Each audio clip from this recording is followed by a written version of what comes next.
should have probably checked to see if the green light turned on first. I'm pretty sure it did, but you never know anymore. Yep, green light's on. Alright. Don't have my headphones on just yet because I don't have audio on, so what's the point? Maybe, if it'll let me. Okay, put that on 1. Load simple.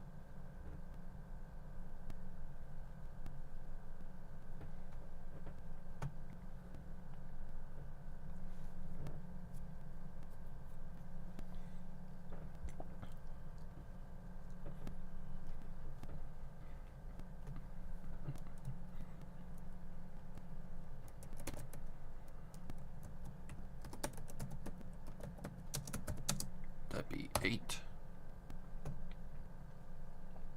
Alright.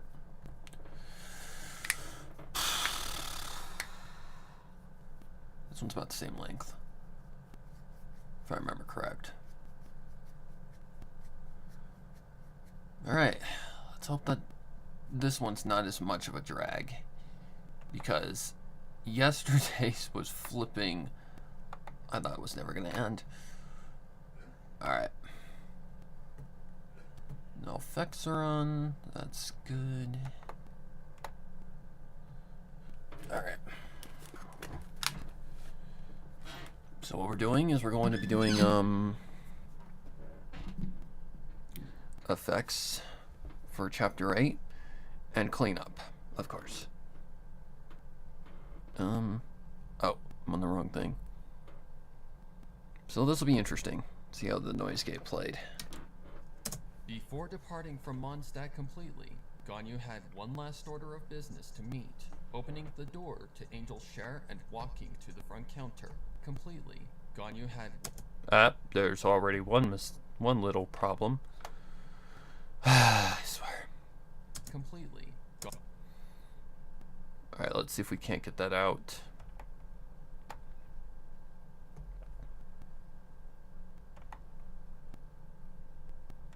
Completely. Ganyu had one last order of business to meet, There we opening go. the door to Angel's share and walking to the front counter. Kuching had been confused on her now friend's decision to visit the tavern before returning to their humble abode just down the northern alleyway, but she knew it was for a good reason. Much aware Ganyu wasn't a partaker in alcoholic beverages of any kind. People only came there for 2 reasons: to either get dead-ass drunk or meet up with comrades for a quick drink or 2. Kuching had only gotten drunk once in her life, and it was at a banquet dinner that involved... Okay, I hear something that's off already. It's the volume. The volume seems off. Don't know what the hell is going on with the volume anymore, but let's see. I need a balancer. Up it by about 2. People only came there for 2 reasons: to either get dead-ass drunk or meet up with comrades for a quick drink or 2. And I hear Kuching something had that I only don't gotten like. drunk once in her life, and it was there for 2 reasons: to either get dead-ass drunk or meet up with comrades for a quick drink or 2. There for 2 reasons: to either get dead-ass drunk or meet up with comrades for a quick drink or 2. Okay. Let's see if I can't get that little whatever it is out of there. Drunk or meet up... Drunk or meet up with... Drunk or meet up...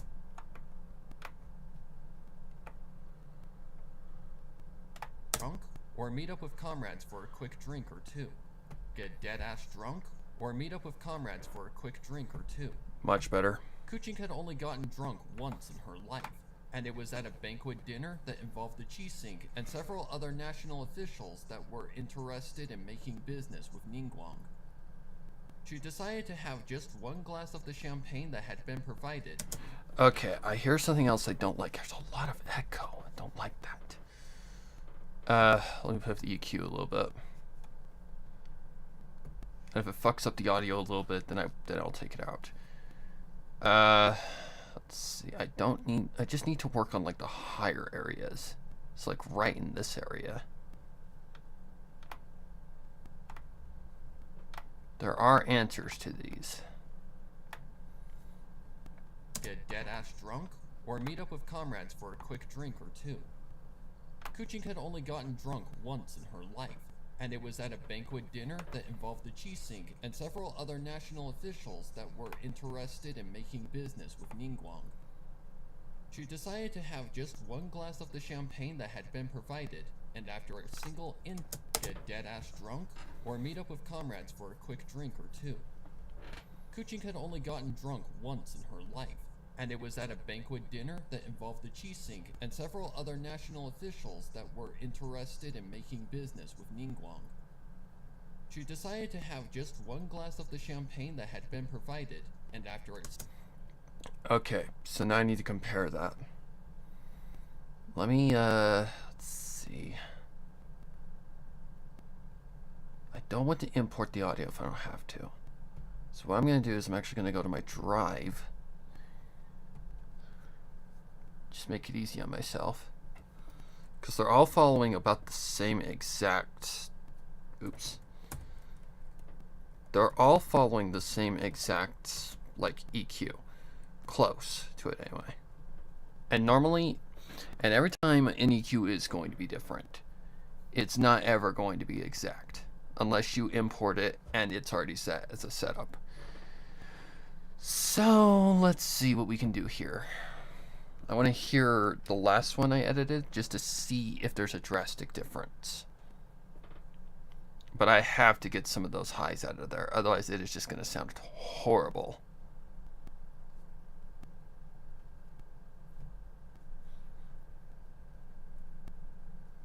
Not shared with... Oh my god.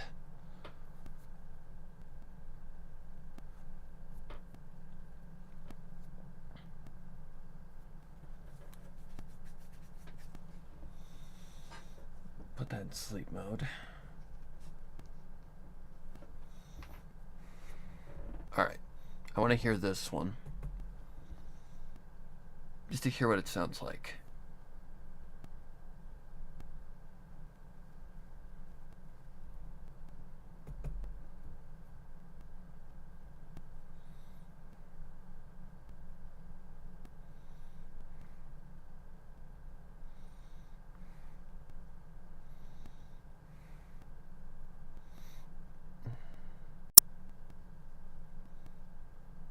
God, today.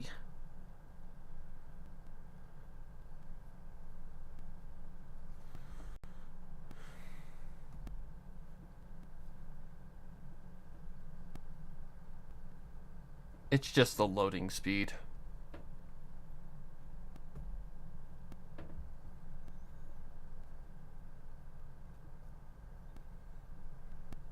A mild shake to Ganyu's shoulder was what awoke her, Kuching having been the one to have aroused her from her slumber. Opening her eyes, Ganyu sat up against the headboard of... Okay.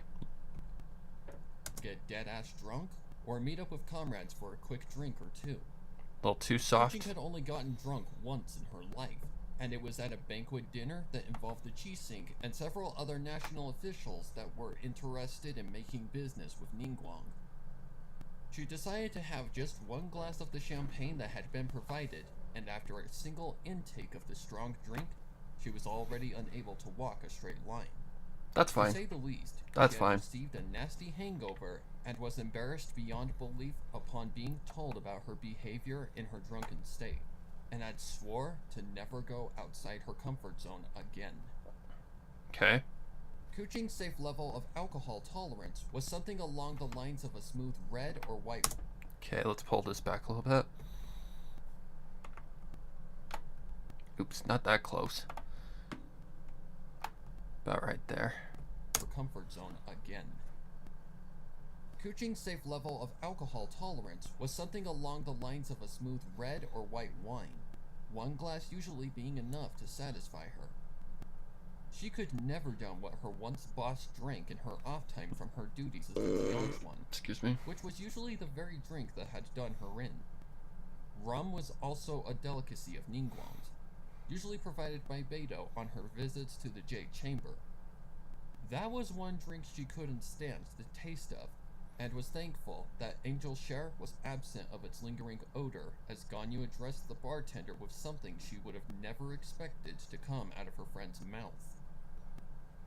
"Can I get one flaming flower cocktail?" Ganyu requested. Kuching gasped, addressing her partner's sudden craving for a most likely mixed drink. "Ganyu, are you crazy?" Kuching addressed. Ganyu answered by eyeing her colleague with a look of seriousness. Oh yeah, that's right. We're Flaming adding the facts. I'm so stupid. It's pretty much gonna be crowded, so there's no real echo going on here. Yeah, it's fine. flaming flower cocktail? Ganyu requested. Kuching gasped, addressing her partner's sudden craving for a most likely mixed drink. "Ganyu, are you crazy?" Kuching addressed. Ganyu answered. Hold on. Let me see something here. I think I want to push this out a little bit, because the "Are you crazy" kind of comes a little too quick. See if that might work. "Ganyu, are you crazy?" Much better. Much better pacing. Okay. Alright. "Ganyu, are you crazy?" Kuching addressed. Ganyu answered by eyeing her colleague with a look of seriousness. "Just trust me," Ganyu assured, to which Kuching very reluctantly allowed her half-adeptus friend to proceed. I hear that. At the end.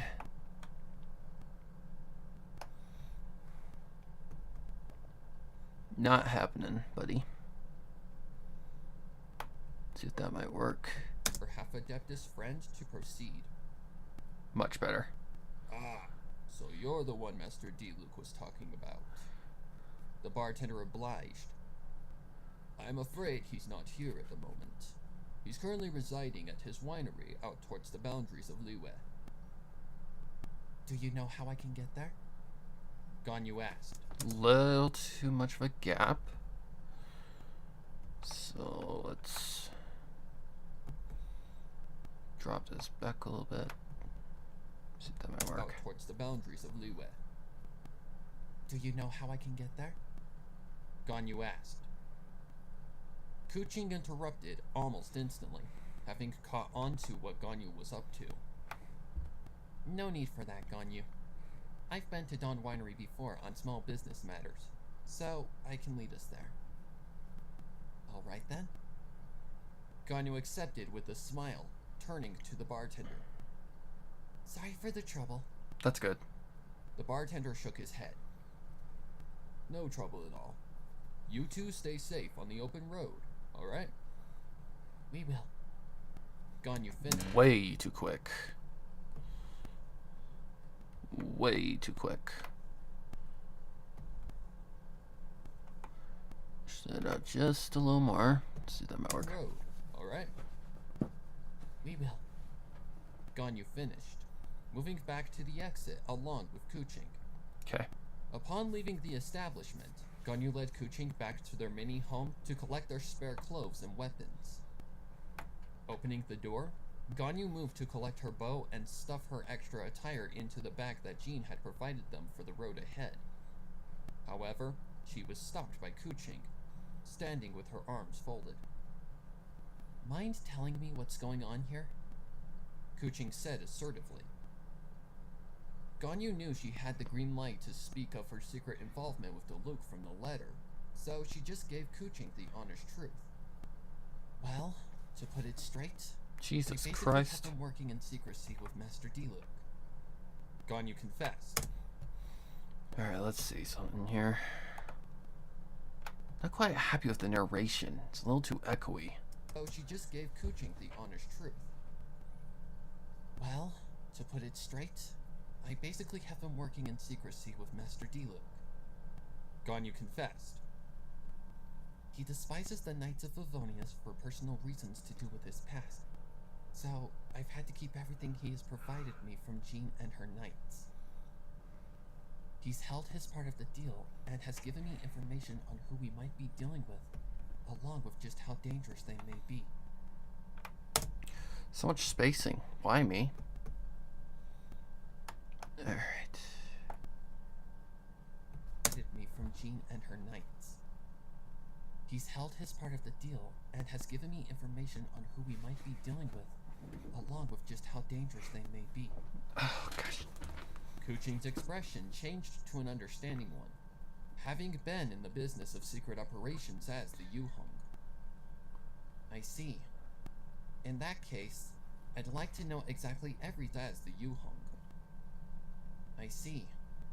In that case, I'd like to know exactly everything that has been discussed between you and him. Kuching directed. Ganyu nodded. When we get to Dawn Winery, everything will become clear. Ganyu nodded a little too close. Ganyu proposed, to which... Alright, let's see. Push that out just a little more. Ganyu nodded. When we get to Dawn Winery, everything will become clear. I promise. Ganyu proposed, to which could... When we get to Dawn Winery, everything will become clear. I promise. Ganyu proposed, to which Kuching accepted as a fair response. Very well. Then let's get ready for the road. Kuching finished, moving to collect her sword and any other possessions.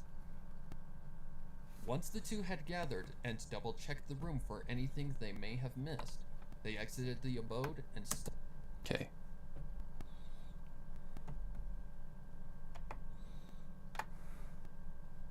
other possessions. Once the two had gathered and double-checked the room for anything they may have missed, they exited the abode and started for the front gate of Mondstadt. Passing the bridge, the two took the right path that led directly to Springvale. Kuching led the way, being more familiar with the roads of Mondstadt's region and treacherous terrain. Springvale. Kuching led the way, being more familiar with the roads of Mondstadt's region and treacherous terrain.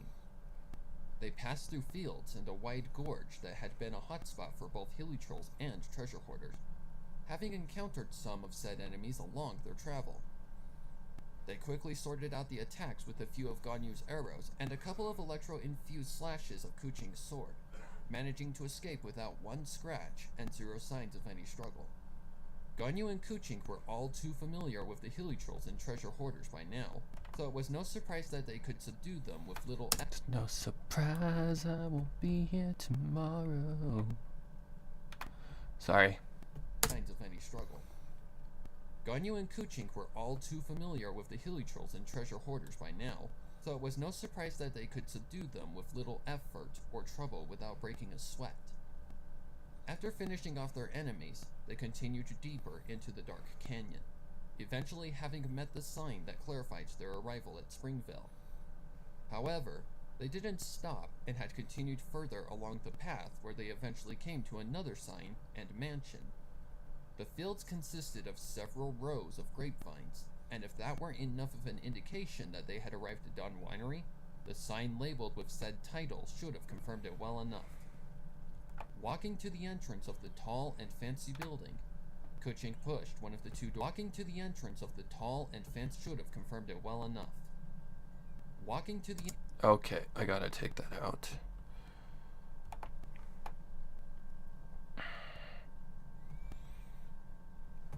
Walking to the end. Not sure how I can deal with that. Maybe give it a fade in? Can I please?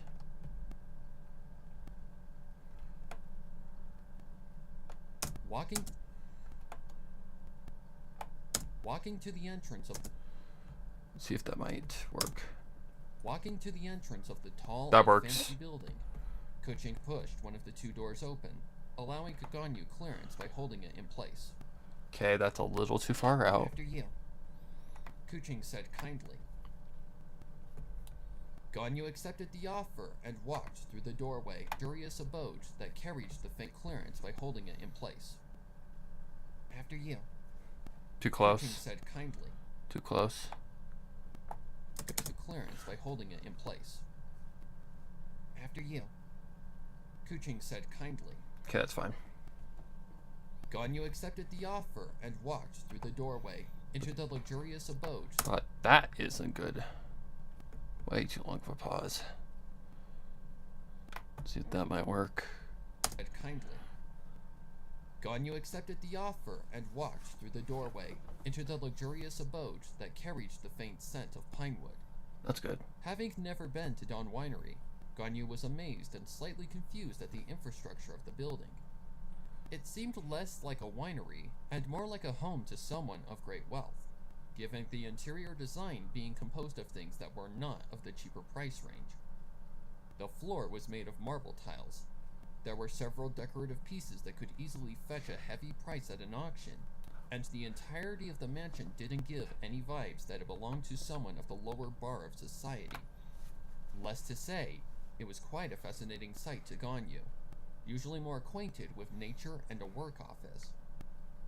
Upon eyeing the dining table just off to the right wall of the open room, they found the red-headed person of interest, currently engaged in reading over some letters. Kuching and Ganyu didn't interrupt, and just waited patiently for him to finish his current work, eventually receiving the reward of getting his attention after a short minute. Ah, it's you two. Diluc greeted, setting his paperwork off to the side. Ah, it's you two. Okay, here we go.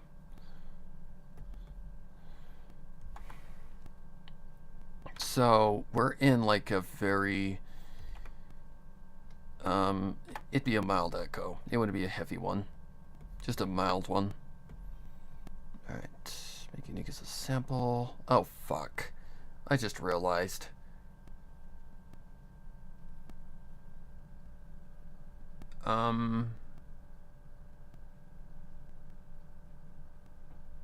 If I just... Yeah, if I just do the thing. So I'll just do that. Oh, shut up. Put that on 2. I need to add the EQ to this as well. So I need to figure out what the specs are for this. So I need a paper for that. So let's do 5 first. 8%. 1,319 hertz.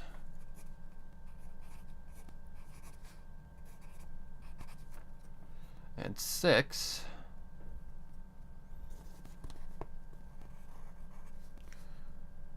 8% as well.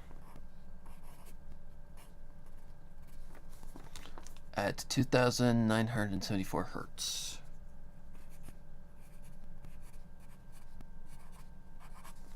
Okay.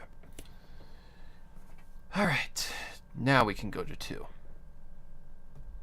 Okay, so I need... EQ can come first. Okay, so 5 at 8% and 6 at 8% at 1,319.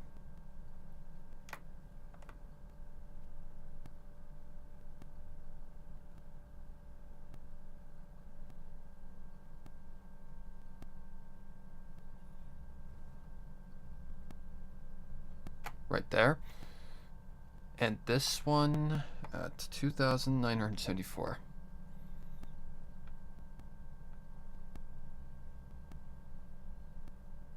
Right there.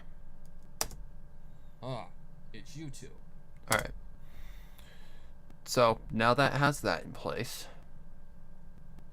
Seems a little off, but it's okay. Okay, reverb. Just default Let's see what the default sounds like at a very, very low reverb.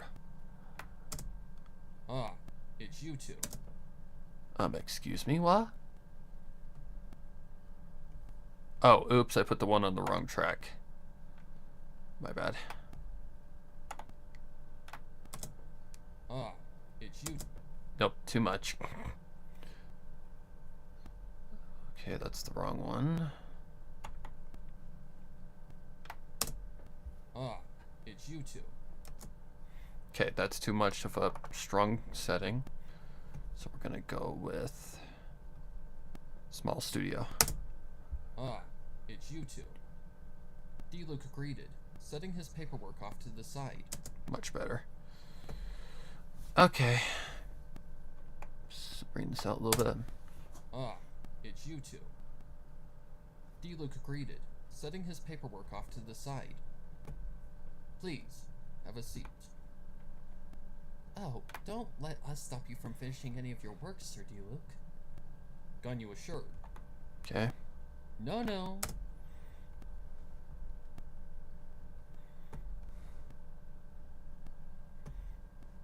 Make unique as a sample. Put that one on 2. Ah, it's you two. D-Luke greeted, setting his paperwork off to the side. Please, have a seat.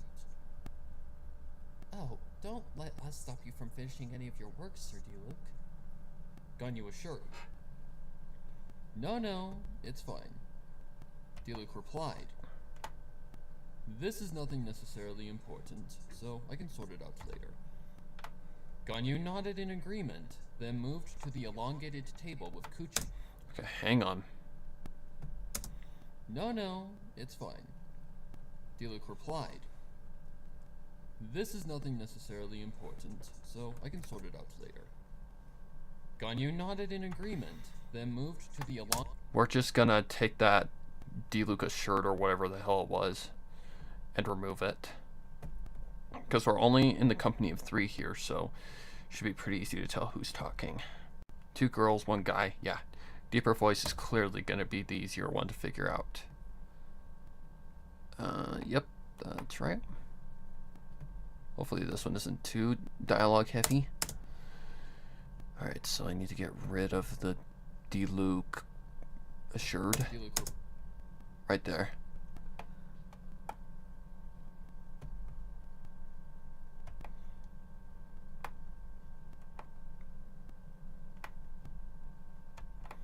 Okay, and I think that Ganyu nod or head or whatever it is right there. No, it's fine. This is nothing necessarily important, so I can sort it out later. Ganyu nodded in agreement, then moved to the elongated table with Kuching, taking a seat across from her consultant. Upon tucking themselves up to the table, D-Luke moved to greet his newest partner. You must be the Yu-Hung that Miss Ganyu had mentioned prior. No need for formalities, sir. Kuching added. Just call me Kuching. As you wish. As you wish. Oh shit, don't do that. Okay, let's see where we go here. As you wish. D-Luke obliged. That name strangely rings bells, but I'm not sure if we've actually met before.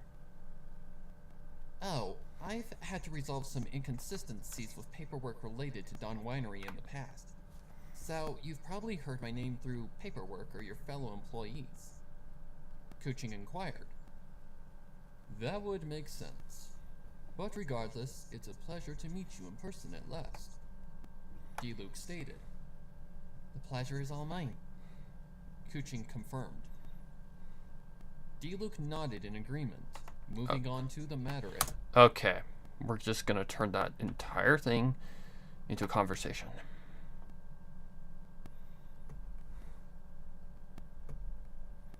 Okay, make unique as a sample.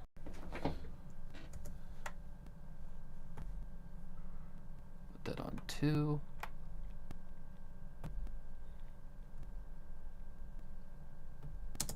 No need for formalities, sir. Kuching added. Just call me Kuching. As you wish. Diluc obliged. That name strangely rings bells, but I'm not sure if we've Oh. No need for formalities, sir. Just call me Kuching. As you wish. Diluc obliged. That name strangely rings bells, but I'm not sure if we've actually met before.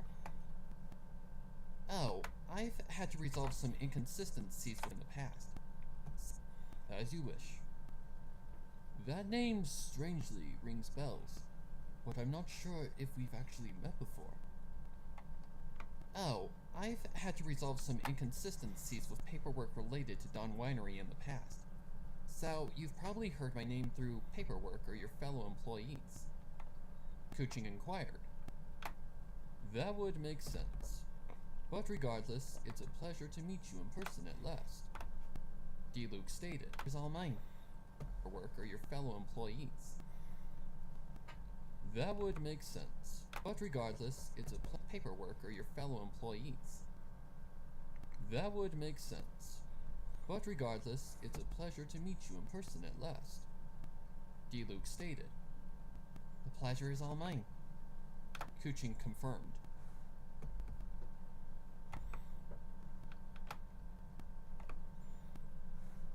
Diluc nodded in agreement, moving on to the matter at hand. Okay. We probably just cut quite a bit of work out right there. Alright, let's listen to it, make sure it sounds okay. Right here? Part 4, right here. You must be the Yu-Hung that Miss Ganyu had mentioned prior. No need for formalities, sir. Just call me Kuching. As you wish. That name strangely rings bells, but I'm not sure if we've actually met before.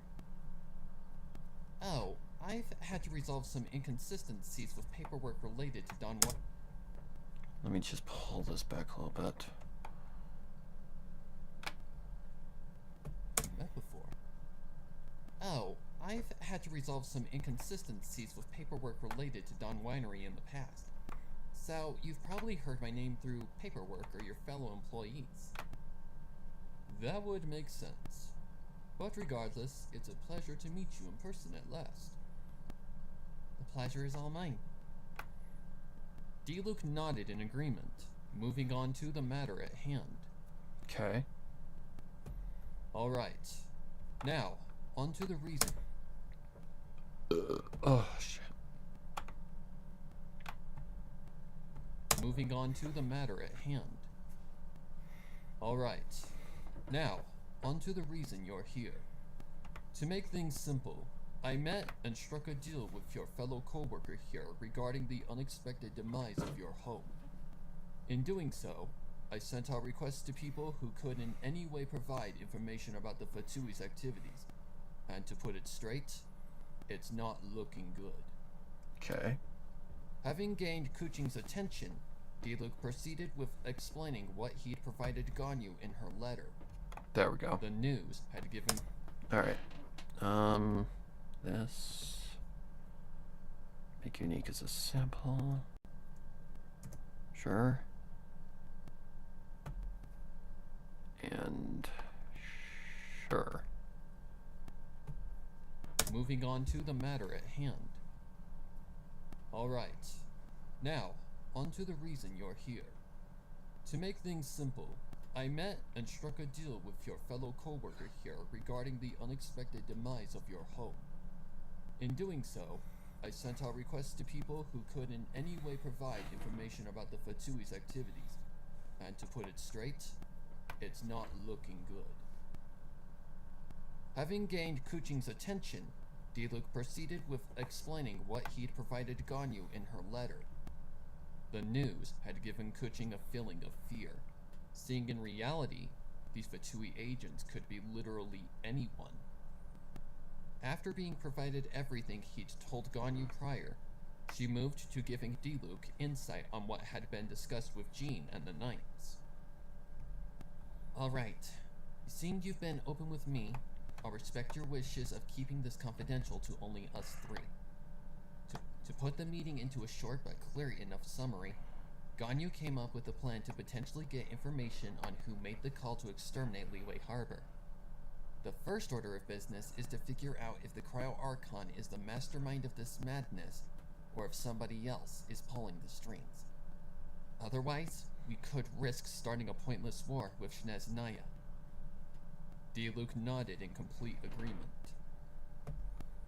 You are very wise in tackling the situation this way.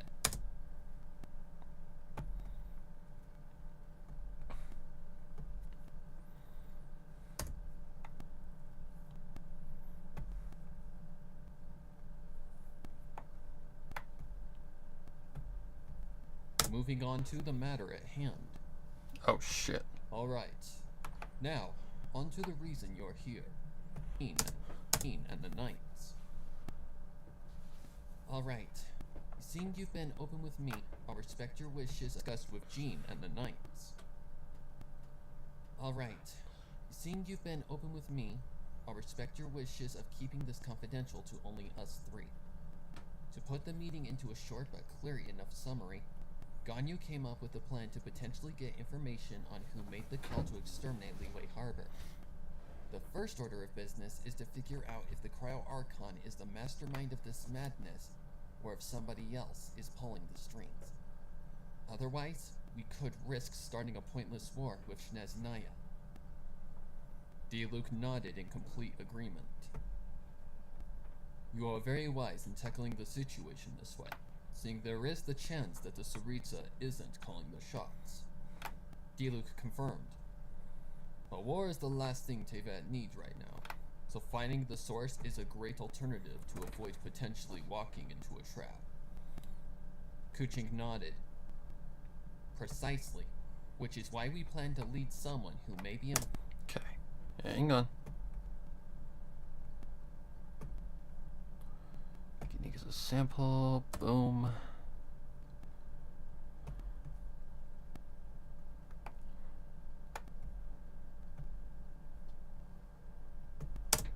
You are very wise in tackling the situation this way, seeing there is the chance that the Tsaritsa isn't calling the shots. Diluc confirmed. Oh, right. But war is the last thing Tevat needs right now, so finding the source is a great alternative to avoid potentially walking into a trap. Kuching nodded. Precisely, which is what isn't calling the shots. But war is the last thing Tevat needs right now, so finding the source is a great alternative to avoid potentially walking into a trap. Kuching nodded. Precisely, which is why we plan to lead someone who may be involved into our own trap. Kuching explained. A certain Fatui official's name happened to come up just hours before the attack was initiated on Liyue Harbor, so we suspect he may have the information that we're looking for. So you plan to lead him into a trap to interrogate him for answers, correct? Diluc assumed. Yes. Jean already alerted. Okay. And had just come to Mondstadt for assistance with our injuries and such. After a week of us being absent from the city, Jean will make a request to invite our target to the Knights of Avonia's headquarters, and will make sure he doesn't leave the city until after Ganyu and I have squeezed every piece of valuable information out of him possible. Diluc put a hand to his chin and thought, finding the whole plan very risky. Cut that. Okay. Let's see, where are we? Precisely. Yep, that's correct. We're gonna take out those he said, she said bullshit. One at a time. Alright. Along with whatever those air pockets are. Precisely. Which is why we plan to lead someone who may be involved into our own trap. Kuching explained. A certain Fatui official's name happened to come up just hours before the attack was initiated, but we suspect he may have the involved into our own trap. A certain Fatui official's name happened to come up just hours before the attack was initiated on Liyue Harbor, So we suspect he may have the information that we're looking for. So you plan to lead him into a trap to interrogate him for answers, correct? D. Luke assumed. So you plan to lead him into a trap to interrogate him for answers, correct? D. Luke. Stop. Okay, I've got some cleaning up to do right here.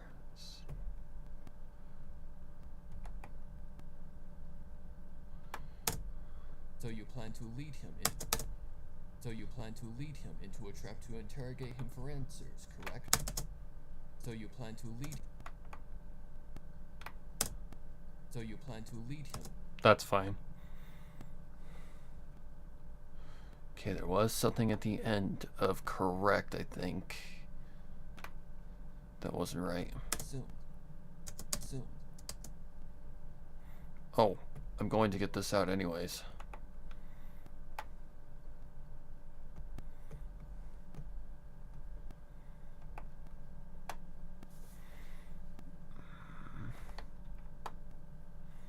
Okay. So where are we? Answers, correct? D. Luke assumed. Yes. Jean already. Alright, that's good. Yeah, we can just get rid of that. Answers, correct? Yes. Jean already alerted us that some involved. Answers, correct? Faster. Answers, correct? Yes. Jean already alerted us that someone involved with said official could have been watching us within Mondstadt. So we made a plan to leave the city to make it seem like we had no further involvement with the Knights of Favonius and had just come to Mondstadt for assistance with our injuries and such. After a week of us being absent from the city, Jean will make a request to invite our target to the Knights of Favonius headquarters, and we'll make sure he doesn't leave the city until after Ganyu and I have squeezed every piece of valuable information out of him possible. Okay. Chin and thought out of him possible. D-Luke put a hand to his chin and thought, finding the whole plan very risky and the odds of success low. Okay. Your plan is good, but if this is a Fatui official of the higher ranks, then it's very much flawed. D-Luke answered bluntly. Okay. The official is one of Shneznaya's higher branches named Reshov Starchovsky. Huh? Kuchink confirmed. Is that normal? Or did we cut? We could have cut. Let's see here. This would be settlement. This one.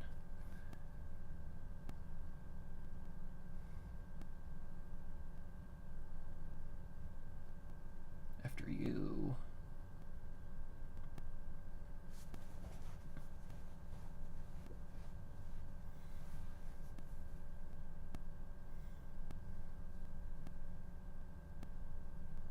Nope, it's correct. It's correct. It's just too close. Out of him possible.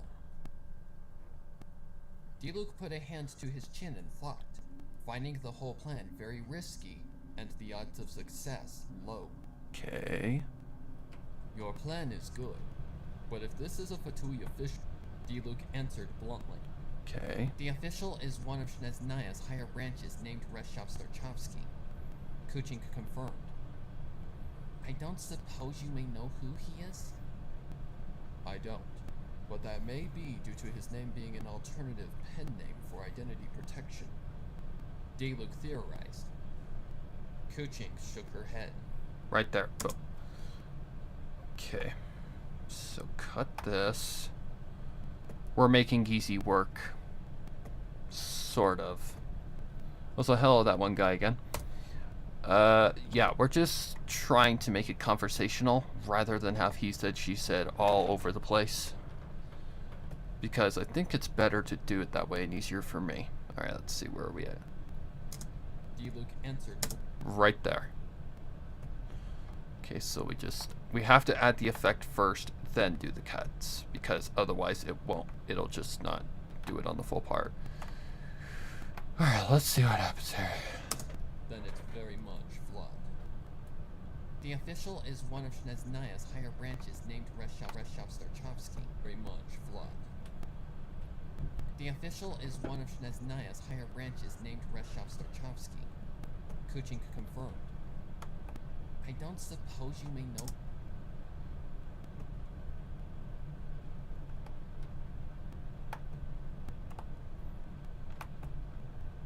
See, that might work. Starchovsky. I don't suppose you may know who he is? I don't. But that may be due to his name being an alternative pen name for identity protection. Dayluk theorized. Okay. Dayluk theorized. Kuching shook her head. Investigated by one of the pen name for identity protection. Kuching shook her head. Okay. Negative. The name showed up in the Fatui's records after being investigated by one of the Tianquan's most trusted inquirers. Therefore, seeing it's on record, it's not a pen name. Okay. Dayluk nodded. Okay, that makes sense. With that company. Make unique as a sample.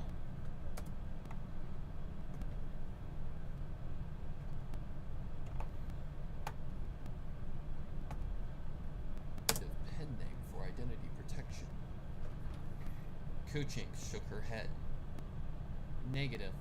The Nope, name showed too up close. in Fatui's records after being investigated by one of the Tianquan's most trusted inquirers. Therefore, seeing it's on record, it's not a pen name. Kuching shook her head. Negative. The name showed up in the Fatui's records after being investigated by one of the It's not a pen name. Dayluk nodded. Okay. With that confirmation, I can gladly say that you are right, meaning tracking his activity in Shneznaya will not be difficult. In fact, things just got a whole lot easier, but we still shouldn't underestimate him. He is still a well-trained soldier of the Fatui, and if he's involved with the destruction of an entire city, he's dangerous and ruthless.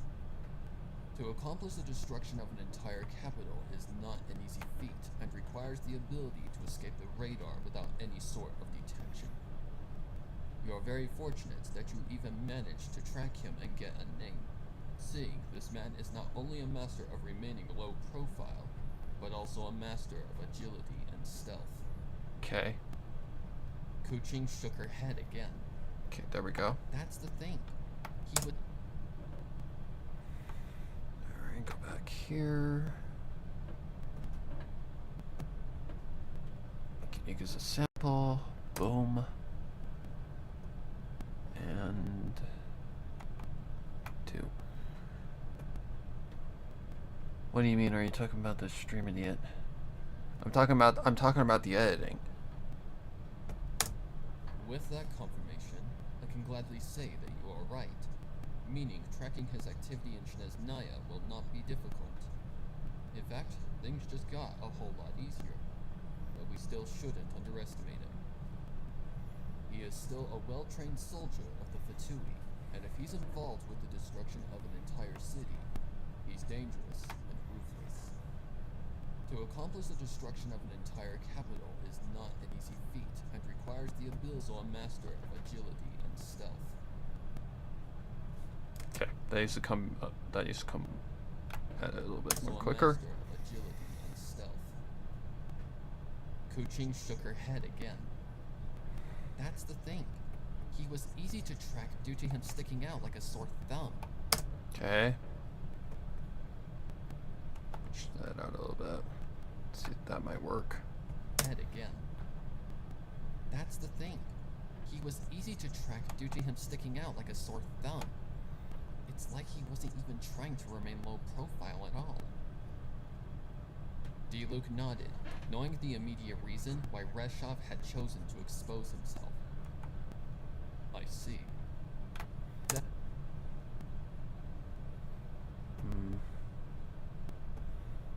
Alright, unique as a sample. This one's going by a lot more quicker. We might get to chapter 9. Head again. That's the thing. was easy to track due to him sticking out like a sore thumb. Head again. That's the thing. He was easy to track due to him sticking out like a sore thumb. It's like he wasn't even trying to remain low profile at all.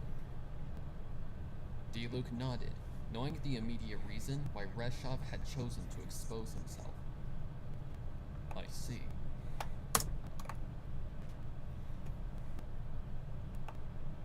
Hold that out just a little bit. I see. Then it was an act of mockery towards you and your nation's government, seeing he appeared as a casual citizen. Only until the fuse was lit did you see him as who he really was. Kuching felt a ping of anger pierce her pride, now aware that Reshov had been mocking not only her, but... Okay, stop. Because a sample.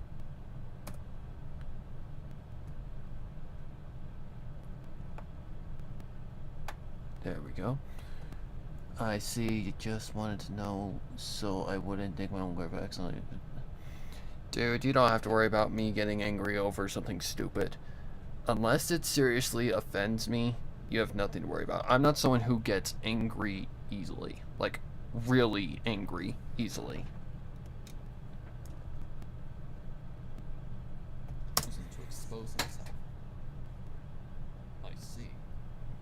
Then it was an act of mockery towards you and your nation's government, seeing he appeared as a casual citizen. Only until the fuse was lit did you see him as who he really was. Kuching felt a ping of anger pierce her pride, now aware that Reshov had been mocking not only her but the entire Qixing. Upon eyeing Ganyu, she could tell her friend felt the same, and it was an even bigger impact because she'd sworn to protect Leeway through a contract. They'd been humiliated and bullied by this ungrateful son of a bitch without even... Just back a little bit. ...to protect Leeway through a contract. They'd been humiliated and bullied by this ungrateful son of a bitch without even realizing it. The nerve of that bastard! Kuching barked. I can't believe we were that foolish and naive! Okay. Upon a touch to her shoulder, Kuching turned to find that it had been Ganyu. Okay, we're just gonna make that all work. Did you think I was gonna exclude swearing? No, they're adults. They swear. You just don't see it in the game because, well, it's a T-rated game. The closest we've ever gotten to like a swear word in Genshin is, I think, hell. And hell isn't even a bad word technically.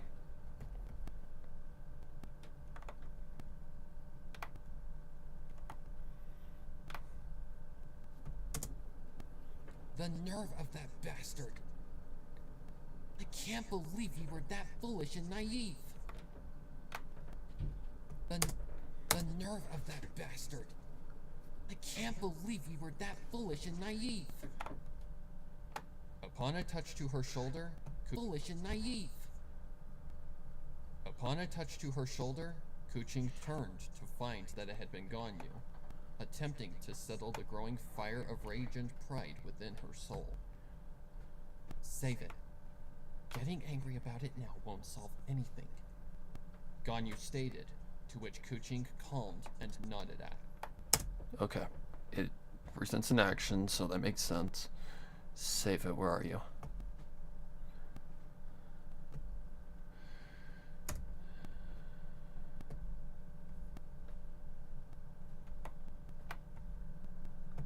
Foolish and naive! Upon a touch to her rage and pride within her soul. Save it.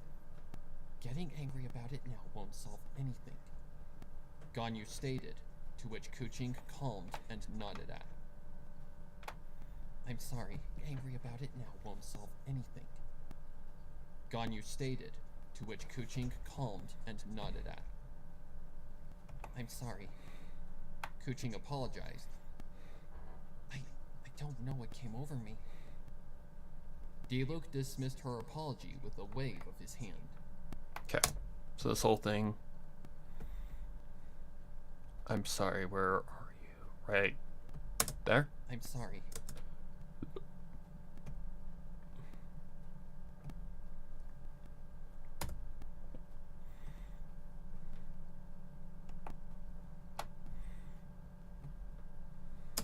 I'm sorry. Kuching apologized. I don't know what came over me. I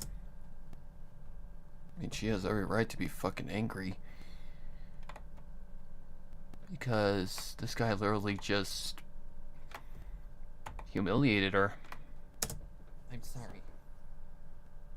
I don't know what came over me. Nope, needs to be quicker than that. I'm sorry. I don't know what came over me. Dialog dismissed her apology. I don't know what came over me. Dialog dismissed her apology with a wave of his hand. I don't know what came over me. Dialog dismissed her apology with a wave of his hand. It's okay to be angry, but Miss Ganyu is right. He stated, anger won't solve anything right now. What we need to focus on is making sure he makes it to Mondstadt and doesn't leave.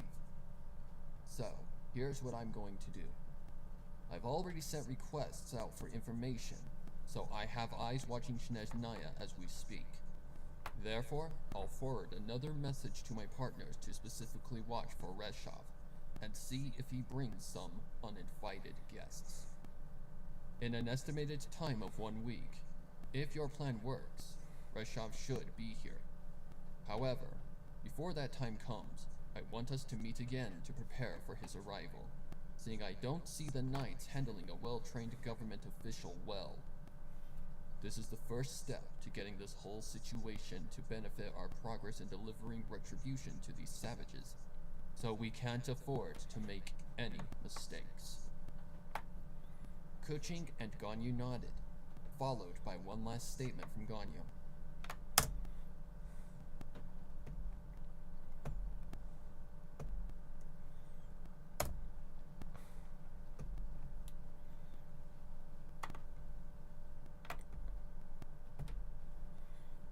Okay, go back to the beginning.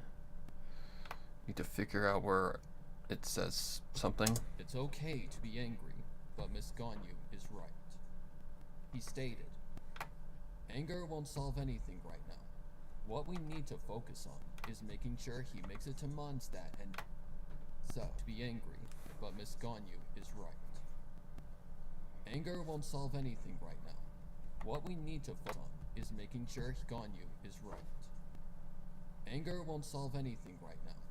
What we need to focus on is making sure he makes it to Mondstadt and doesn't leave. So, here's what I'm going to do. I've already sent requests out for information, so I have eyes watching Snezhnaya as we speak.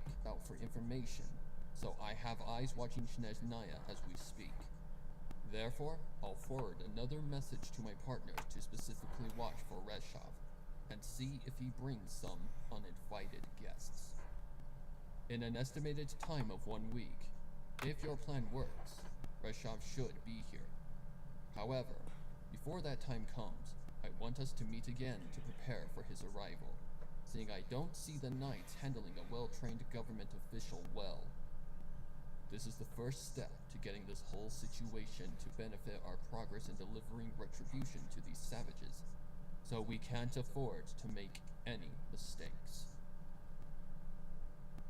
Kuching and Ganyu nodded, followed by one last statement from Ganyu. Okay, here's something that I don't like. And it's right there. Not sure if you can hear it, but I can hear it clear as day. Let's see if I can't. Followed by one last... Much better.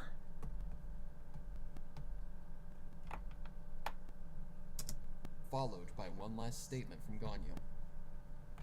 So, what do we do until you receive word from your... Ganyu nodded, followed by one last statement from Ganyu.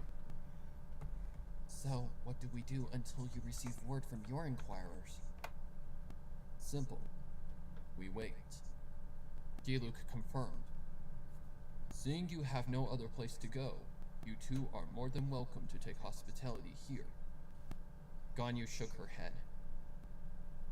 No. We possibly couldn't. Right there. So, what? Alright. Make unique as a sample. Boom.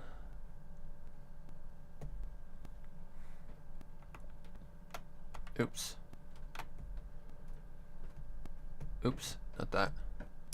So, what do we do until you receive word from your inquirers? Simple. We wait. Diluc confirmed. Seeing you have no other place to go, you two are more than welcome to take hospitality here. Ganyu wait. Seeing you have no other place to go, you two are more than welcome to take hospitality here. Ganyu shook her head. No. Take hospitality here. Ganyu shook her head. No. We possibly couldn't. She replied. It's no trouble. Seriously. Diluc assured. We have plenty of space for you, and it's the least I can do for you after your tragic loss of your home. Well, if you insist, I guess we can. We accept. Alright. Kuching interrupted, finishing the debate entirely. That's where it needs to cut. Yep. Alright. Alright. Yeah, definitely not as much of a drag as yesterday. Good God, that took forever. I need to... Yep. But this is the effects loop, basically. Take hospitality here. Ganyu shook her head. No. We possibly couldn't. She replied. It's no trouble. Seriously. Diluc assured. We have plenty of space for you, and it's the least I can do for your home. Take hospitality. God damn it. It's no trouble. Seriously. No. We possibly couldn't. It's no trouble. Seriously. A little Diluc closer. Possibly couldn't. It's no trouble. Seriously. Diluc assured. Hey, We have Tsukushima, by the plenty way. of space for you, and it's the least I can do for you after your tragic loss of your home. Well, if you and Oopsie. we accept. Seriously. We have plenty of space for you, and it's like in seriously. We have plenty of space for you, and it's the least I can do for you after your tragic loss of your home. Well, if you insist, I guess we can. Okay, now I need to have what's-her-face interrupt. Kuching. Need to have her interrupt. So, like, something like this. Seriously. We have plenty of space for you, and it's the least I can do for you after your tragic loss of your home. Well, if you insist, I guess we can. We accept. Perfect. Kuching interrupted. We accept. We accept. Kuching interrupted. What the fuck? Did I accidentally push the copy button? We accept. Did I accidentally push the copy button? I guess we can. We accept. Kuching interrupted, finishing the debate. I guess we can. We accept. Kuching interrupted, finishing the debate entirely. Perfect. Accept. We accept. Kuching What the hell? Stop. I guess we can. We accept. Kuching interrupted, finishing the debate entirely. Alright, here we go. Perfect. I'll get you accommodated shortly. Diluc accepted. For now, feel free to have a look around. With the conversation summed up, Diluc. Okay. How's everybody been? I'll tell you what, I've been having some weird fucking dreams lately, and I think it's because of my medication I'm trying to kind of get on my system. I swear. Also, yeah, my face is bald again, but yeah, I need to shave that shit off. Let's see, we need to take something right there. I'll get you accommodated shortly. Right there. D-Luke accepted. For now, feel free to have a look around. With the conversation summed up, D-Luke got up from his seat and left to prepare the accommodated shortly. For now, feel free to have a look around. There we go. Summed up, feel free to have a look around. With the conversation summed up, D-Luke got up from his seat and left to prepare the necessities for housing his 2 guests. Once the coast was clear, Ganyu turned to her colleague with a look of unease, unsure if it was the best idea to stay. Do you really think staying here is the best idea? Ganyu questioned sincerely. Staying in one place may attract unwanted attention and endanger the workers here. Okay. Kuching could see what Ganyu meant, but she had a feeling that they were safe. There we go. Make unique as a sample.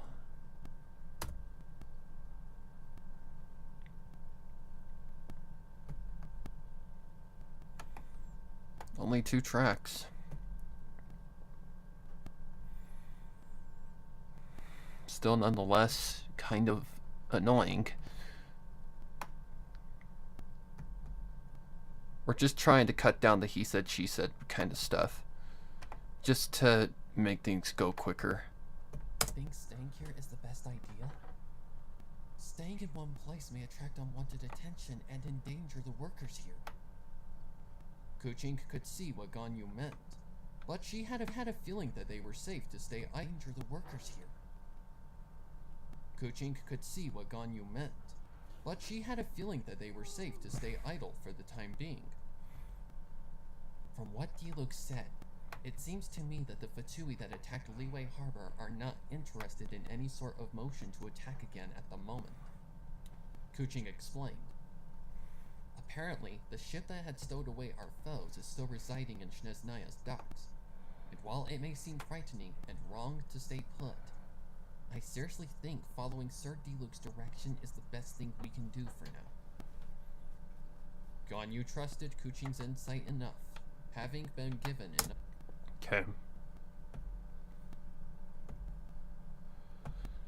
Like, this is right at the end of chapter 8, pretty much. We're gonna probably move on to chapter 9 here pretty quickly. I need to use the bathroom before too long. From what D-Luke said, it seems to me that the Fatui that attacked Liyue Harbor are not interested in any sort of motion to attack again at the moment. Kuching explained.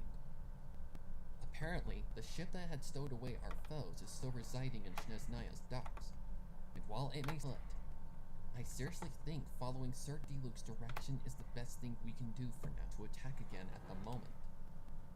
Apparently, the ship that had stowed away our foes is still residing in Shneznaya's docks, and while it may seem frightening and wrong to stay put, I seriously think following Sir D-Luke's direction is the best thing we can do for now. Ganyu trusted Kuching's insight enough, having been given enough ground to be reasonable. Okay, I trust your judgment, Kuching. Ganyu responded with clarity.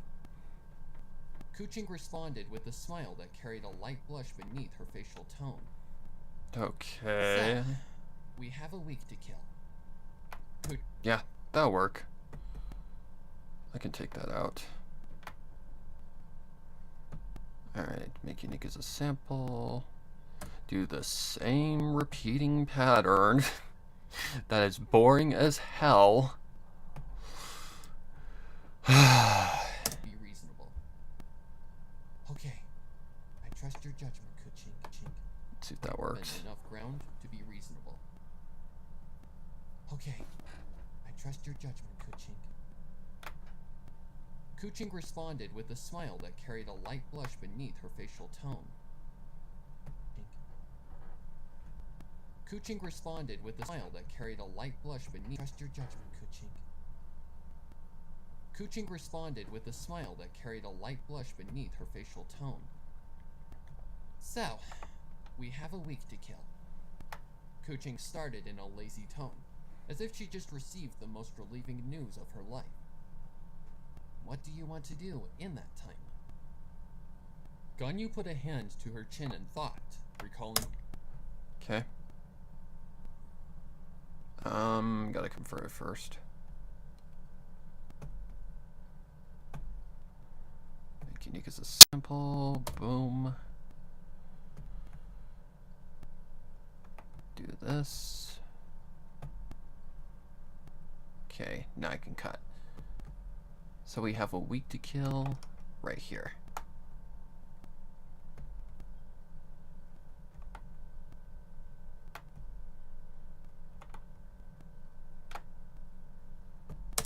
So, we have a week to kill.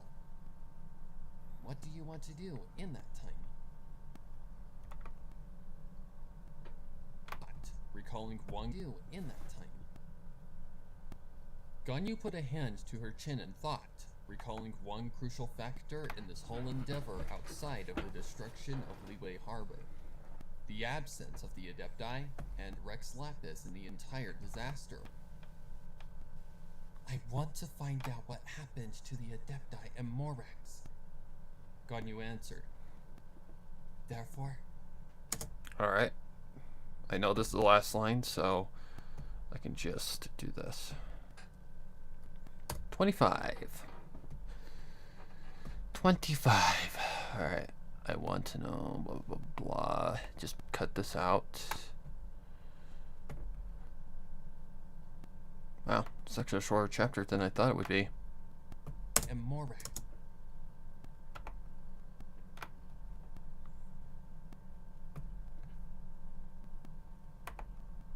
Put that on too. Alright, let's see what this does. I want to find out what happened to the Adepti and Morax. Therefore, I believe it's time to return to where this all started. Adepti and Morax. Therefore, I believe it's time to return to where this all started. Done. Alright, Explorers, MP3. No. Oh my, really? TBOIAL, Chapter 8, EQ, clean. Or not, no. Effect, add. Alright, I need to use the bathroom real quick.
Okay.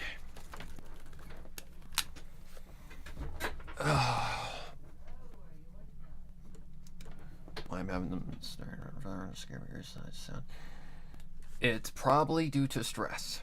Stress, anxiety are all causes of weird fucking dreams. Associated with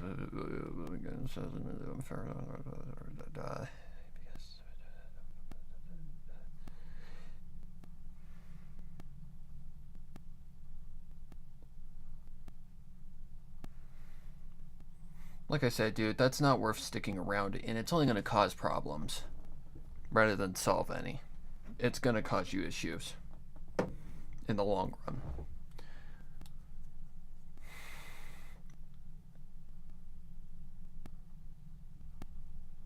Trust me, I know. I deal with it. It's not trauma, but it left a scar. Definitely did. Mentality, like a scar. Get out of it while you can still get out of it. It's not worth it. Take it from someone who's been through it. Getting that volatility out of your freaking life is the best thing you can do. It's only going to lead to problems with your mind, with your body. It's just going to lead to all sorts of issues. And let me put it to you this way. If they really were your friends, they'd listen to you. And they would try. There's a lesson in life called when you find out who your real friends are. I've been down that, and I've learned. Do not worship your idols. Because I did it. Boy, was I wrong. Know who your real friends are. Because one of my most real friends is Rebon Chen. That girl stuck with me through to the end, and she understood, and she picked me up when I couldn't pick myself back up. Nearly led to me deleting my channel. Oops. Alright. So let's go check the audio real quick, just to be absolutely sure everything went fine. There's no bullshit going on.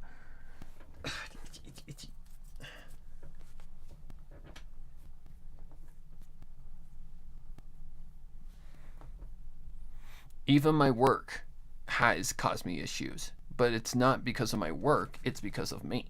My fault completely. Import audio. I overworked myself and burned myself hard. Like when I was making Silent Ponyville, I worked on that thing for days in a row. And yeah, it cost me a lot of damage. What am I looking for? Oh yeah. This is why I try my hardest to not overwork myself anymore, and I try to keep myself, you know, at a level of what I do for a project in a day. I try to keep at least the bare minimum at least to 3 to 4 hours of work only. That is a decent work time where I don't start to overwork myself and it doesn't like play on me to where it starts to hurt. Trust me, it took me a year to get back to normal from that burn. That afterburn was nasty. And I couldn't create shit for a long time. I had to push myself hard. Alright. Nothing looking out of the norm, so that's a good sign. Very good sign. Okay, how long is this? 19 minutes. Okay, so I don't remember how long that one is. But we're probably around 40-ish minutes. Okay. We're looking good, so good sign that I'm not gonna lose my fucking mind. Alright. Tell me if that we know that's a fucking lie. Sorry. Alright. New. Hopefully this just uploads and doesn't give me issues. The usage in the thing is so weird. Shit. TBIO. Ice and Lightning. Yeah, that's right. Chapter 8E. Okay, right at the top.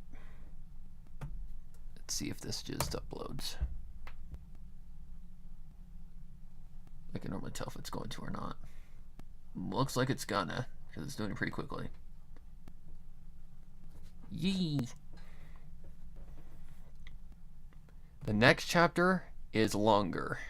So, oh boy. This ain't gonna be fun. Okay, Control A. Delete. Control, okay, how do I get rid of this? Control A.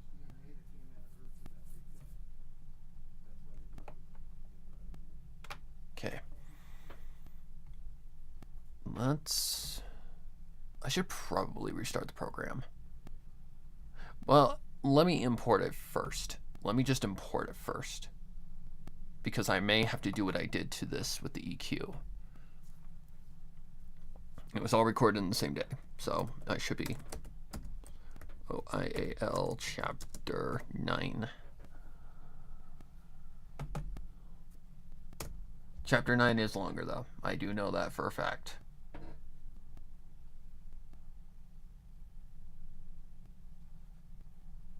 It's like 3,000 wordish. One of my friends, he's a nice guy, is openly friends and let this girl RP in his server, and she's not only part of the group, but she is also friends with the former, groomer.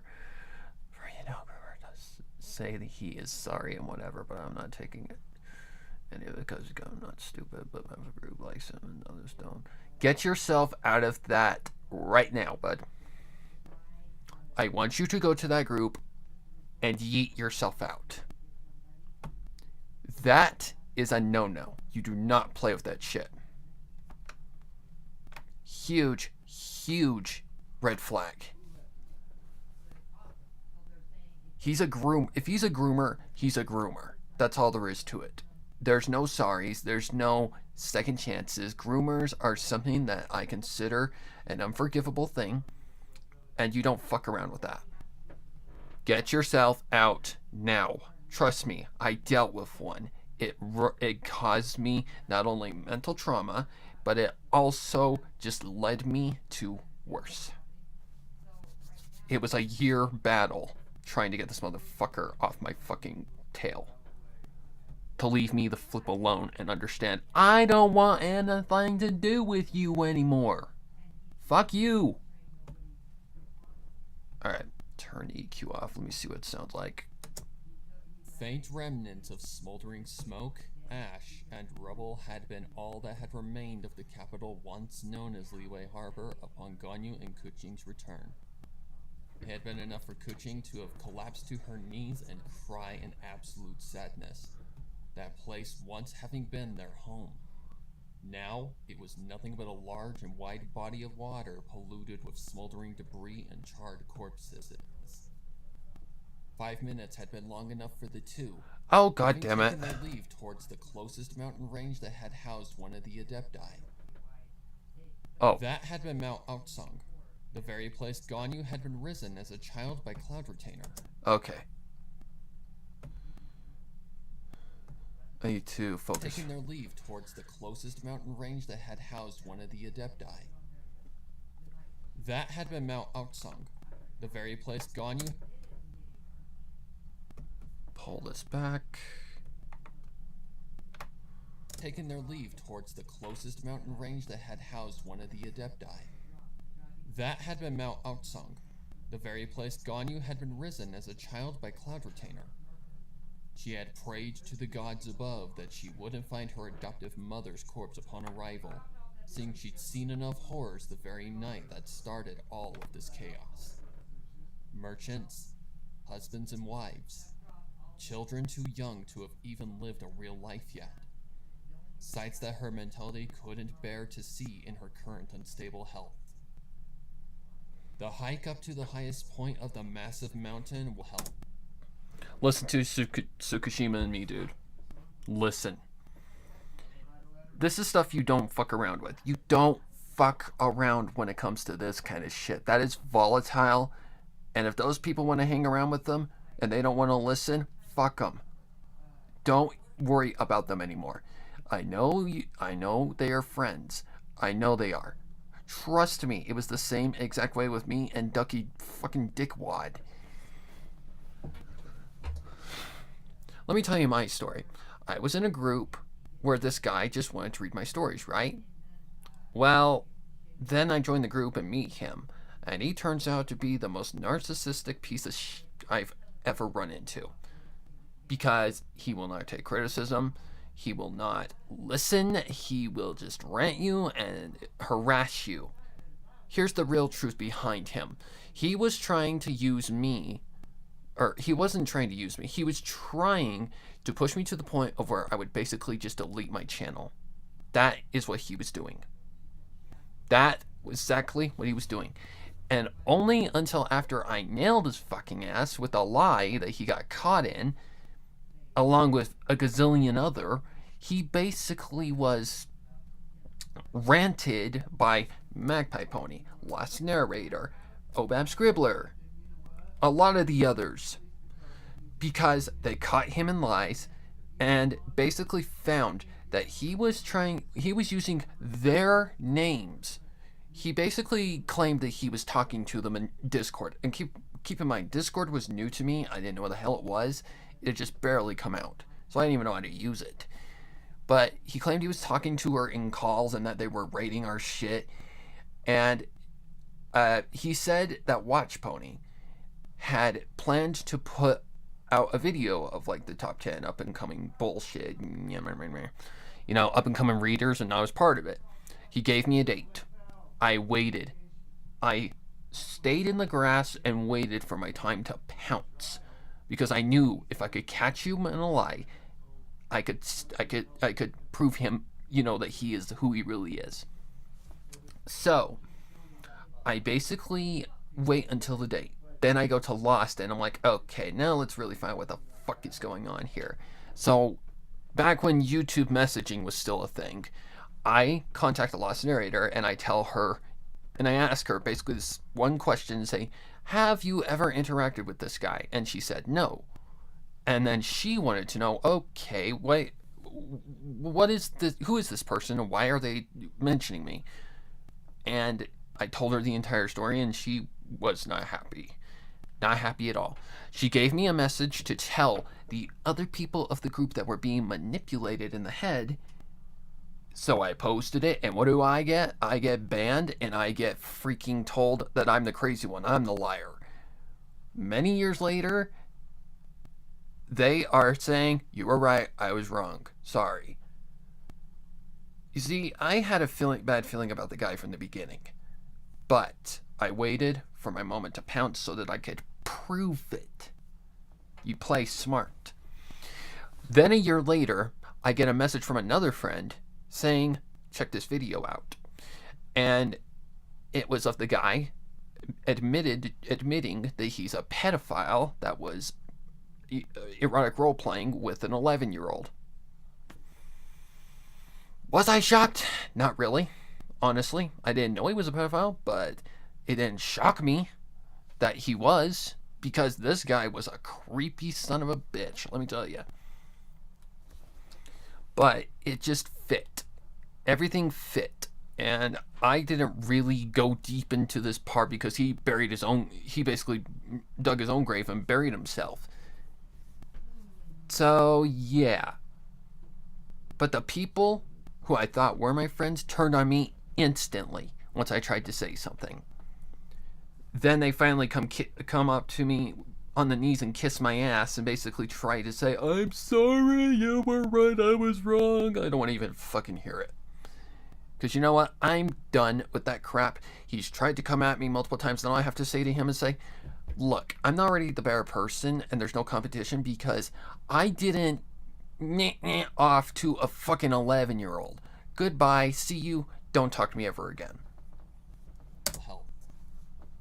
If you're in a situation like that, get the fuck out. If these people are considering friends, quote unquote, if they get angry because you leave, they aren't real friends. Learn who your real friends are. The real people will stick to you and give you a chance to tell your side and try to believe you.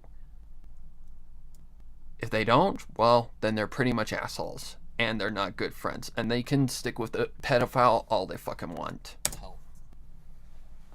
The hike up to the highest point of... But you can tell I don't like talking about this. I've talked about it on my channel before. There's a whole video explaining there's a video explaining the entire situation, and boom. Yeah. It's not a fun time, guys. It's that her mentality couldn't bear to see in her current unstable health. So, do me a favor, go to that group, push the exit button, and get out. And if they try to pull you back into where that guy is, do not accept or I will kick your ass. It's that her mentality couldn't bear to see in her current unstable health. The hike up to the highest point of the massive mountain was an exhausting... Hit the exit button and don't go back. It's that her mentality couldn't bear to see in her current unstable health. The hike up to the highest point of the massive mountain was an exhausting endeavor for Kuching, so they had stopped halfway up to take a breather, having kept their guards up to assure safety and preparation against any potential enemies lurking along the trail. Fortunately, such case hadn't occurred then or along the entire ascension to Cloudtainer's abode, the two having made it to their current position without any severe troubles. Upon looking out to the very place she had spent time. Okay.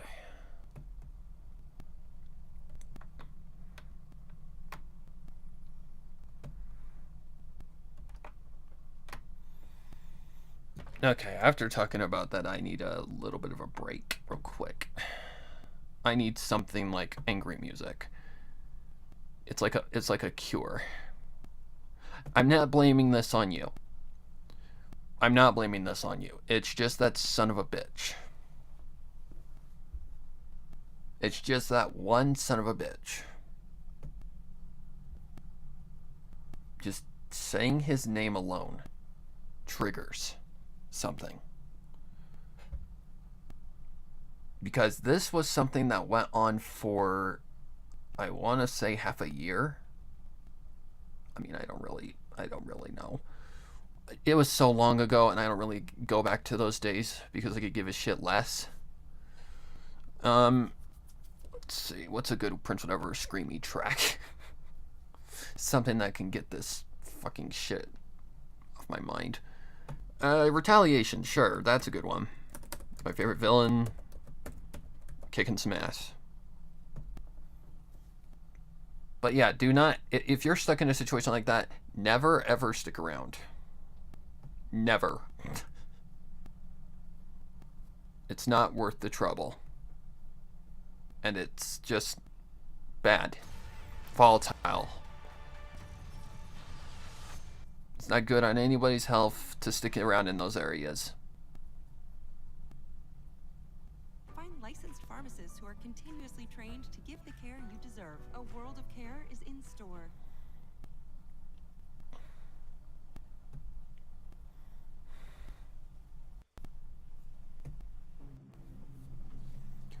No, it's not your fault. It's just that guy brings up such bad everything. Alright, that's not the one. What's the one? Reclamation. Reclamation is what I'm looking for. Reclamation. That's the one. This one.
Ugh.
It's hot.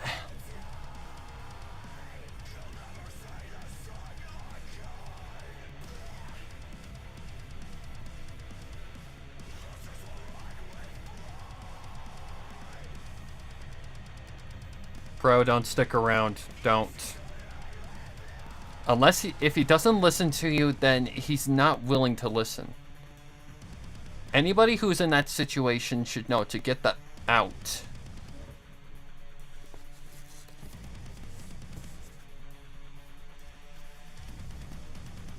That's how tune situations happen. And I don't want to see that happen to anybody.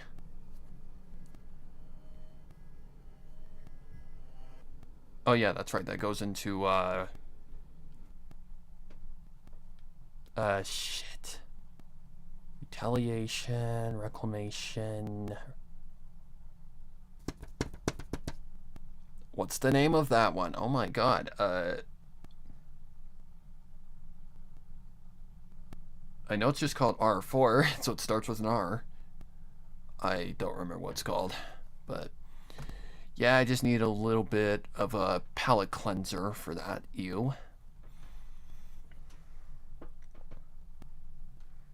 Okay. Good. Severe troubles. Upon looking out to the very place she had spent time learning, training, swimming, and dining gracefully as a child, she was grateful that nothing had appeared as abnormal. No signs of struggle or tribulations had appeared evident, nor were there any sorts of seals or anything that could have been used to prevent Cloud Retainer from leaving her abode. Nothing seemed to fit, but Ganyu wasn't about to assume the area as safe just because it appeared unchanged. Ouch. Only until she saw her adoptive mother safe and sound would she lower her weapon or guard at all. Stay alert, Kuching. Okay, so they're out in the open. There's no echo. Fuck it, I'm having another cup of coffee. I need it.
Yeah, it's just a very, very sensitive topic. Stay alert, Kuching.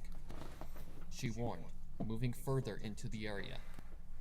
Kuching nodded and followed, Ganyu eventually having led her to the front entrance of Cloud Retainer's domain. Ganyu knocked in a specific pattern, to which Kuching had assumed a secret code for safety. Okay, I gotta get that out of there. Let's see.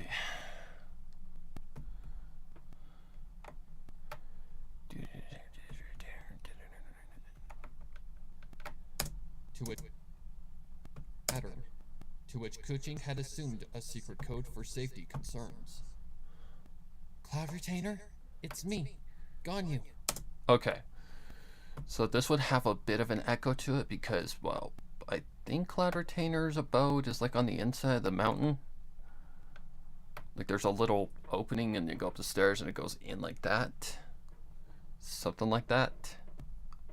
I don't know, it's been a long time since I played that quest. Can you sample? Okay, I can just change 2, I guess. Yeah, we'll change 2.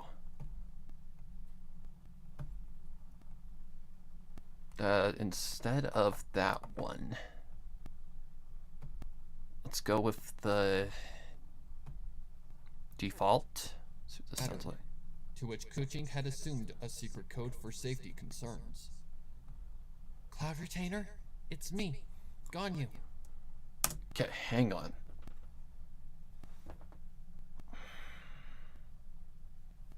I need to see this to determine. So I'll just go to Mount Akshong in the game, or whatever it's called, Outshong. Don't ask. It's been a long time since I've been to Cloud Retainer's place. So I don't remember exactly what it looks like. Because I know... Okay, it's like right next to the mountain range. Mount Akshong, where are you? Oh, you're clear over here.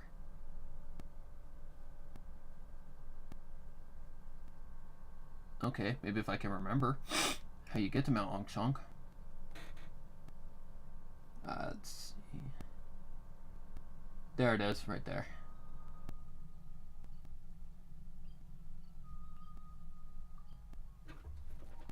I need to see what the area looks like. Whoa. That way. Nope, this way. Okay, where are we? Isn't there an easier way to this area? My God. Hutao, calm down with the breathing. Chi-chi. Sorry. Pull the chi-chi. Sorry, that's like one of the best memes in the Genshin community. I pulled a chi-chi. I've pulled 3 in a fucking row. Plus 50-50. Where the hell am I? Down there. Okay, no Cloud Retainer's house is like... It's right there. Yep. And I know it goes into the mountain. Because I remember this domain very painfully. Okay, they're in like... Yeah, there would definitely be an echo. Because it's like on the inside of like a mountain. It's like on the inside of where there's like rocks all around you. Yeah, there would be an echo. Pattern, to which Kuching had assumed a secret code for safety concerns. Cloud Retainer, it's me, Ganyu. Ganyu assured, stepping back and hoping for a response. A good amount of time followed, but no response came, giving Ganyu enough assurance that something was definitely off. It's me, Ganyu. Ganyu assured, stepping back and hoping for a response. A good amount of time followed, but no response came, giving Ganyu enough assurance that something was definitely off. This isn't right. Cloud Retainer rarely leaves her abode, except for something regarding the other Adepti. Ganyu explained with... Okay, so she's still in the area. So...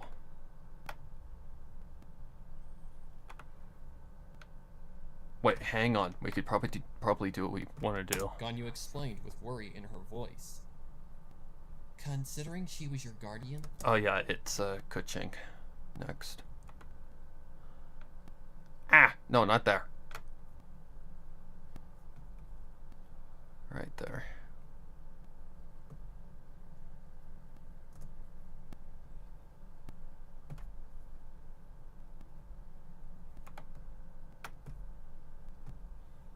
Ganyu explained with worry in her voice. This isn't right. Cloud Retainer rarely leaves her abode, except for something regarding the other Adepti. Ganyu explained with worry in her voice. Considering she was your guardian, I have no reason to not believe you. Kuching confirmed. I know this may sound bad, but is there any chance the Fatui could have infiltrated the domain? Ganyu caught on, not even wanting to believe that possible. Okay. So we're just gonna take the Kuching set out because I don't really care about that anymore. There's only 2 characters here. It's pretty obvious. Okay. This isn't right. Cloud Retainer rarely... Considering she was your guardian, I have no reason to not believe you. Kuching confirmed. I know this may sound bad, but is there any chance the Fatui could have infiltrated the domain? Ganyu caught on, not even wanting to believe. I have no reason to not believe you. I know this may sound bad, but is there any reason to not believe you? I know this may sound bad, but is there any chance reason to not believe you? I know this may sound bad, but is there any chance the Fatui could have infiltrated the domain? Ganyu caught on, not even wanting to believe that infiltrated the domain? Ganyu caught on, not even wanting to believe that possible. Unless they know a secret Naka code that only those who she trusts are aware of, there's no way an outsider could pass the entrance. Ganyu explained. Even if they possibly did, they'd have to use Adeptus Art to break through the actual entrance to her inner home. Something only Adepti are capable of doing. Kuching was impressed. Okay.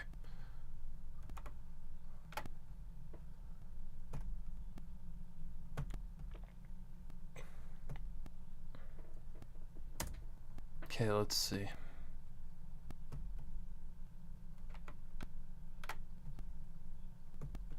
So, like, what, right here? Infiltrate the domain? Ganyu caught on, not even wanting to believe that possible. Unless they know a secret Naka code that... Oops, I forgot to do the thing. Not to 3, to 2, thank you. Infiltrate the domain? Ganyu caught on, not even wanting to believe that possible. Unless they know a secret Naka code that only those who she trusts are aware of, there's no way an outsider could pass the entrance. Even if they possibly did, they'd have to use Adeptus Art to break through the actual entrance to her inner home. Something only Adepti are capable of doing. Kuching was impressed by the amount of security Cloud Retainer had to her abode. But aside from that, the mystery of the Adepti having no interference in the attacks on Liyue Harbor had grown even more mysterious. No sign of a struggle, no trace of any sort of attack aimed towards Cloud Retainer, but yet she's still absent. What in the world happened that night? Kuching thought to herself aloud. I'm not sure, but I believe to get a clear picture, we must check all of the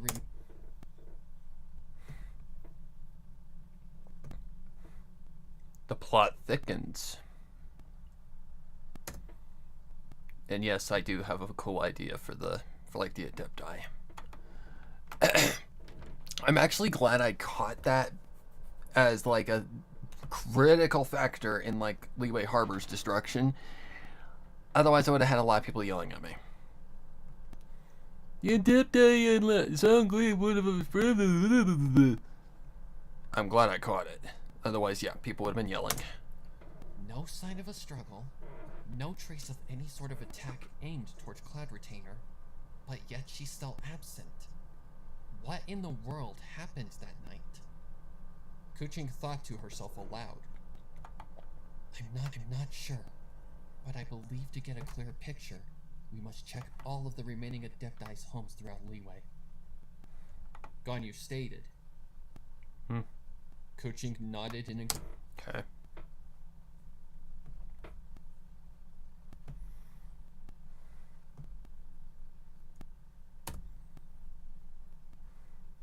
All right.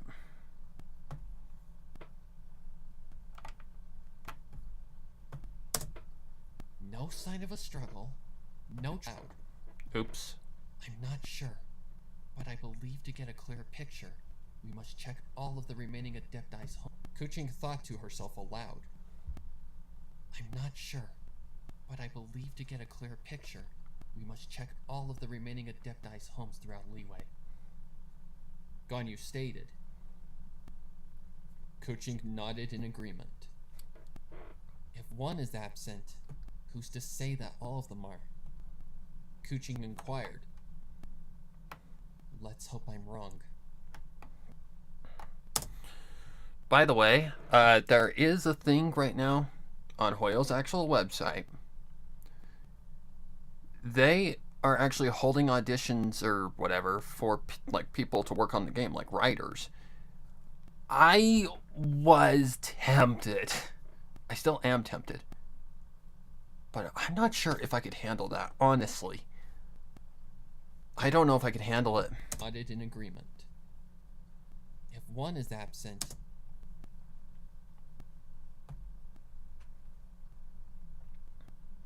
that's a tough one.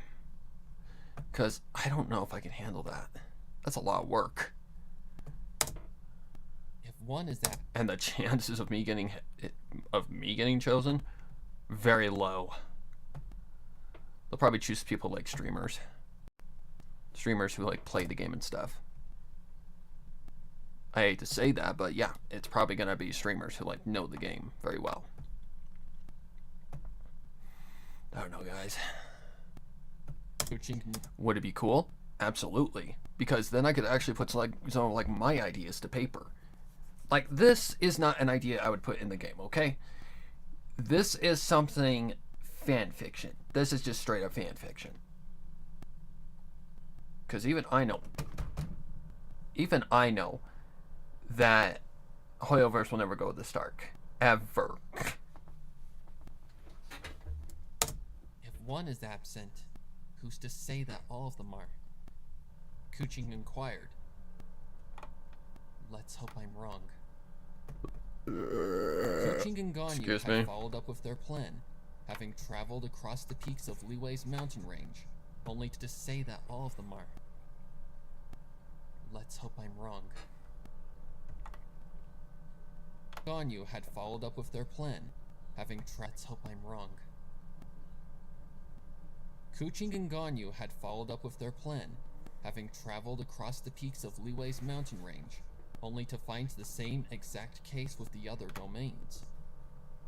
Kuching had unfortunately been right, and now the two had no idea where to go, nor could they even make a guess on where the Adepti may have gone.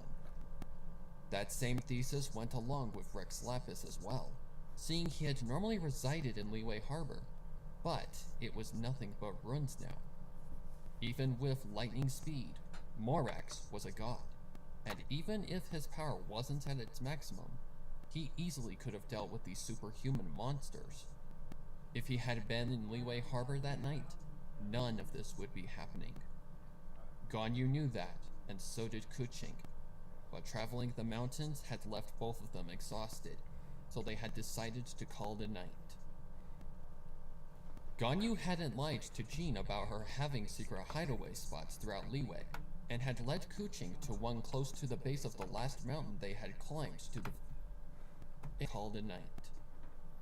Ganyu hadn't lied to Jean about her having secret hideaway spots throughout Liyue, and had led Kuching to one close to the base of the last mountain they had climbed to the very top of. It had been cloaked by not only overgrowth, but also an Adeptus art seal that she had cast on it before her departure the last time she was there. While being only half Adeptus, Ganyu still had some knowledge of the Adeptus arts, and had used it throughout the Archon War to stay safe. Using Kuching's sword to cut the overgrowth away, Ganyu had used some kind of special password to allow her and Kuching entry, to which clearance had been given and the two had taken shelter in their temporary hideout. It wasn't anything special, just a small cave with enough room for two occupants that hadn't seemed to have even aged from Ganyu's last time there. The branches in the fire pit were still healthy, the walls of the cave were sturdy and solid, and even the footprints from Ganyu's last time were still imprinted firmly in the loose dirt. The prints were only a few inches smaller to Ganyu's current size, to which Kuching wasn't surprised at all, knowing full well that Qilin aged much slower than an average human like herself. If only one of us had a pyro vision, Ganyu said. Okay, so it's not wide open. It's like a very low, like, cave area. Let's see what happens here.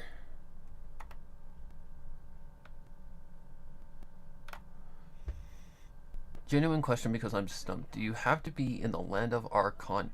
to be in the land the Archon reigns over in order to receive a vision? For example, Jane Doe has a hydro vision, yet was born a Mondstadt. No, you don't. How do I know this? Because of the Wanderer. If you haven't played the story quest, I don't want... Or, not the story quest. The actual quest, I don't want to spoil anything. But think of it like this. Like, Kokomi is originally from Inazuma. She has a hydrovision. She really took I can fix him literally? Have you played the quest? The last Sumeru quest, basically. Archon quest, I mean. Like the one that involves like Nahida and all them.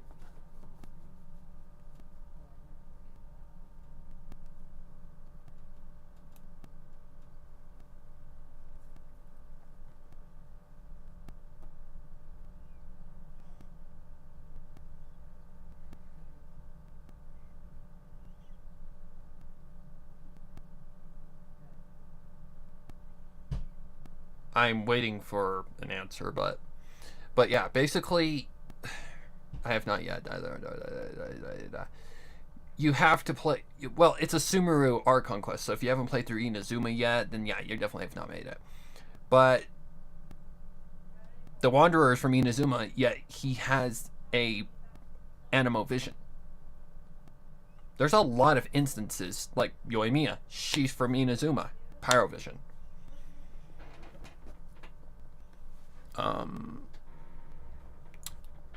Ito. Kuki's from Liyue. Yeah, there's a lot of instances like that. Klee's from Mondstadt, yet she's not from the Pyro Empire. She's from Mondstadt, so she's got Pyrovision. I think, and remember, it's not the actual Archons that give them the vision. It's the gods above. Like the actual gods, the ones that pull the strings, that are the gods that shine wisdom, or not wisdom, but, you know, give them the vision. Qilin aged much slower than an average human like herself. If only one of us had a pyro vision. Okay. Ganyu said, taking a... That's a tricky one. That is a tricky one.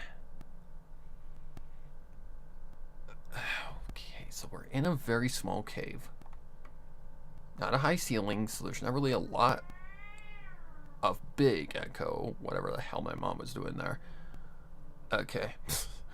Anyways, making it as a sample. Let's see. We need another track. We need to go here. We need to do this. And we need a reverb. What about the venue one? And aged much, much slower than an average human like herself. If only one of us had a pyro vision. Way too powerful. And aged much, much slower than an average human like herself. If only one of us had a pyro vision. Ganyu said, taking a seat against the smooth and aged much, much slower than an average human like herself. If only one of us had a pyro vision. Okay, yeah, way too powerful. I think what we're gonna do is this one. And aged much, much slower than an average human like herself. If only one of us had a pyro vision. Ganyu. If only one of us had a pyro vision. Still too powerful. It's a tricky one because they're not in a big cave. It's just like a small little one. So how much echo would you have? Good question. That's at level 7. If only one of us had a pyro vision. Ganyu said, taking a seat against the smooth stone wall of the cave. Oh, don't worry.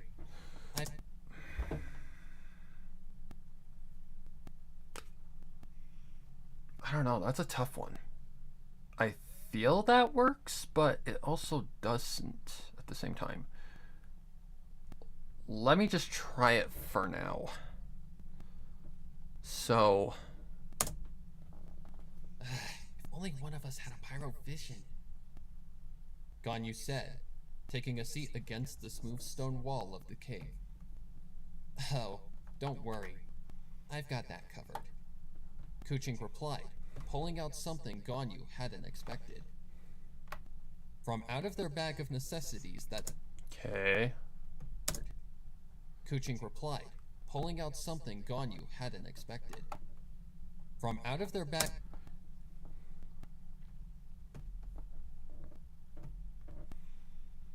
Make unique as a sample.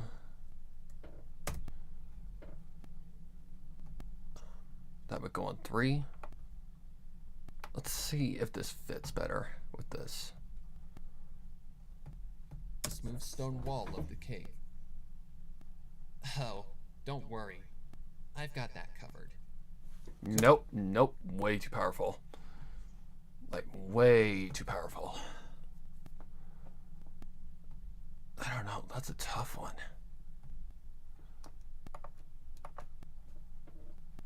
How strong is that?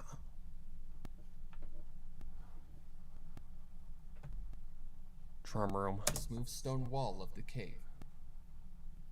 Oh, don't worry. I've got that covered. Kuching replied, pulling out something the smooth stone wall of the cave. Oh, don't worry. I've got that covered. Kuching replied, Seems pulling okay. out something Ganyu hadn't expected. If only one of us had a pyro vision. Ganyu said, taking a seat against the smooth stone wall of the cave. Oh, don't worry. I've got that covered. That's better. Kuching replied, That's pulling better. out something Ganyu hadn't expected. From out of their bag of necessities that I've got that covered. Kuching replied, pulling out something Ganyu hadn't expected. From out of their bag of necessities that they'd brought along just in case something like this ended up happening, Kuching pulled out 2 matchboxes. The 2 from their temporary Mondstadt home. Kuching, you stole those from Mondstadt? Ganyu objected. Ganyu, relax. Kuching replied, they have plenty to Kuching, you stole those from Mondstadt? Ganyu objected. Ganyu, relax. Kuching replied, they have plenty to spare for other people. Besides, we need a fire if we're going to survive tonight. Ganyu couldn't deny that, her Right body there. already shivering. Right there. Alright. So, let's do the thing. Make unique as a sample. Do it to 3.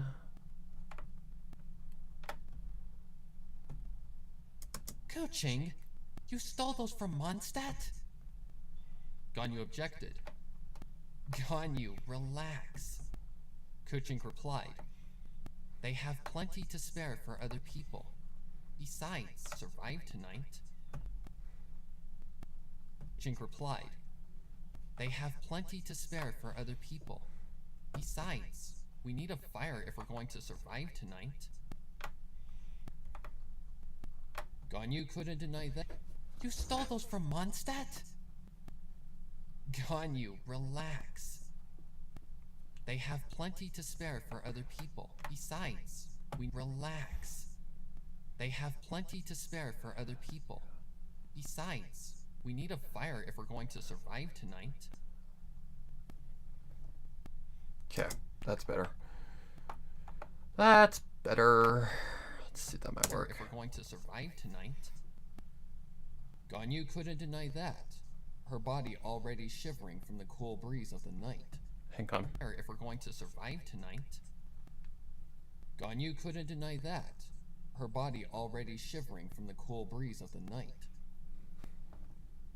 Fine. I just wish you would have asked first. Ganyu surrendered.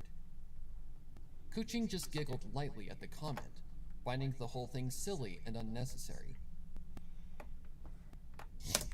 Alright. Fine, I wish you just asked. Bleh. So this right here.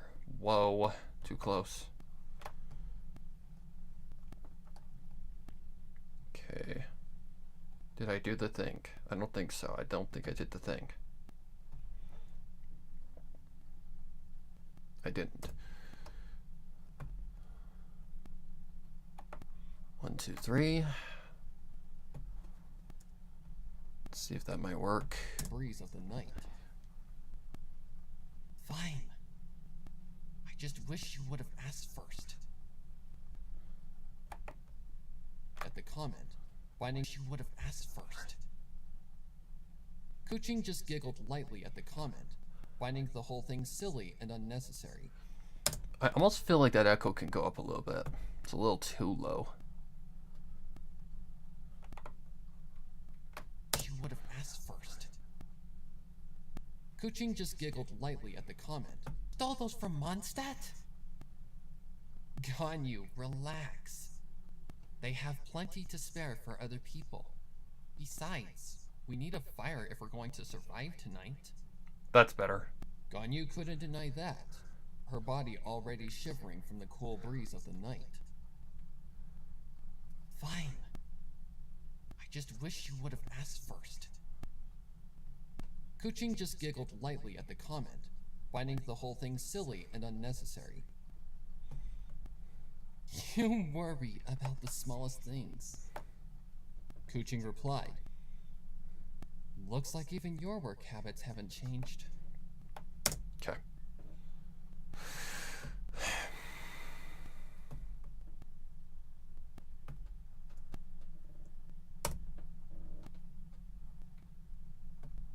Oh, I need to do the thing first. 1, 2, 3. Okay, I need to cut right, I think there. Kuching replied, There we go. looks like even your work habits haven't changed. Ganyu personally had no comment, assisting Kuching in arranging the fire pit to a more safe arrangement to avoid any accident. You worry about the smallest things. Looks like even your work habits haven't changed.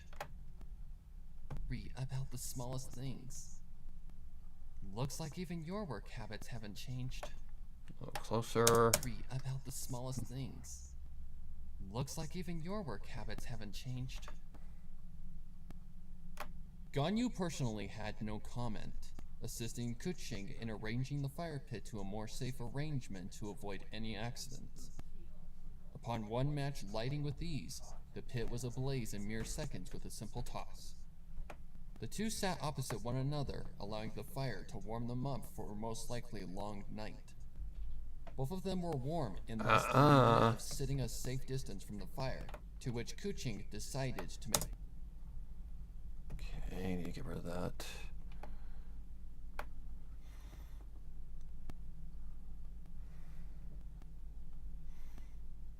I was planning to read that comment.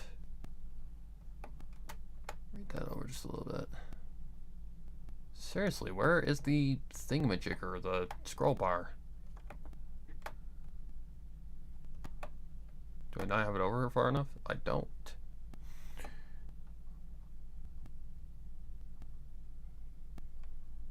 Distance.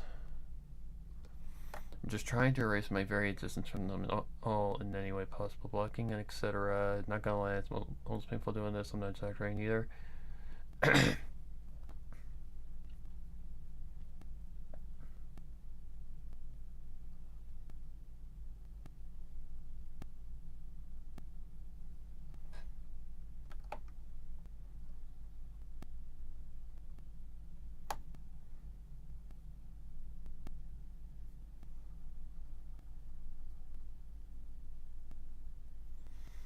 Kids are stupid. I mean, the child is dumb, but at the same time, the adult should have known better. That's the exact case that's going on with, who just found out that was a pedophile? Oh, yeah, oh man, what's his name? That one dude, I can't remember his name. But, yeah, that guy. The guy who was, the brony who was just figured out. I can't remember his name though, but, yeah. Basically the sawtooth waves, yeah. Same exact situation, only the adult should have known better. The kid engaged, but the child, or the adult, should have known better. I put fun about like I'm straight up sad. My name is Kuching. I am wanted for theft in Mondstadt. I plead, cry about it. They have enough to survive on. I guess to quote from Crystal's, what's done is done anyway. Jokes aside, I've done it. I've quit the server or left goodbye message when it was close to me. Good job. I'm happy. I'm glad. Yeah, don't stay with those volatile crowds, dude. It's not worth it. Everybody who's been in contact with me has been blocked and kicked from my server, excluding friends who are not affiliated with them and ones who listen to me. That's the people you want on your side. And if they try to make you come back, block them. Because if they're wanting you to come back into that situation,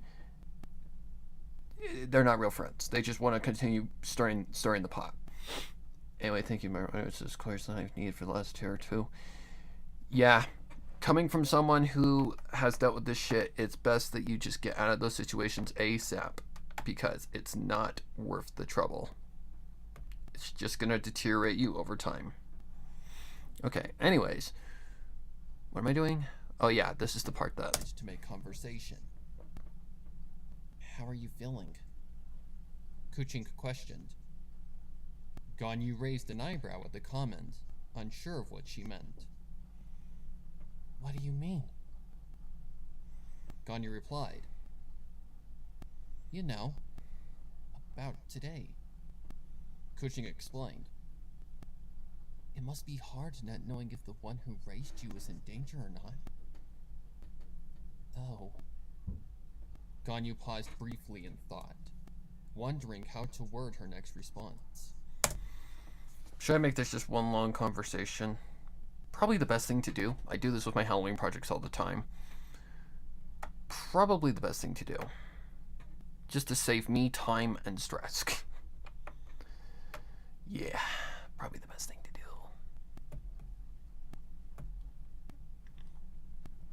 Like, you know that one scene in Cheating Dawn at the end when Button confronts Sweetbell? Yeah, there's a lot of he said, she said bullcrap cut from that scene so that it seems more natural. I know it's based off of fan fiction, but yeah, you don't want to bore the hell out of people. Like, you gotta keep their attention constant. So if you just keep saying he said, she said, she said, she said, you know, it's just not going to keep their attention. To make conversation. How are you feeling?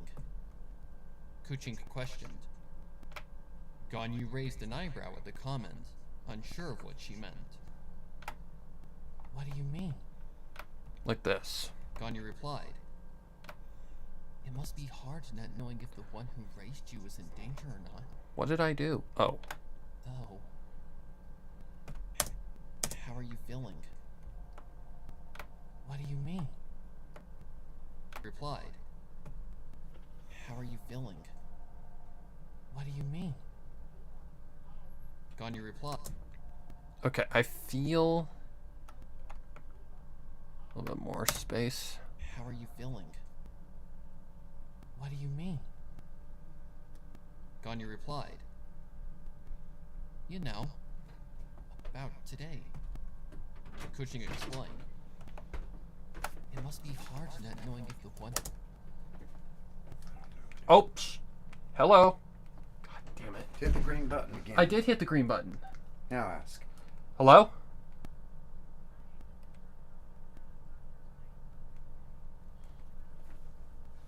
Uh-huh.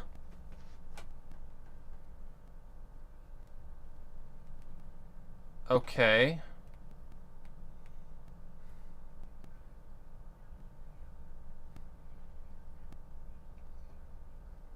Mm-hmm.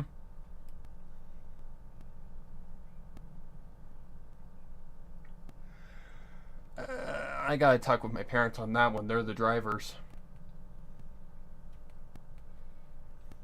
Yeah, that's probably the best thing.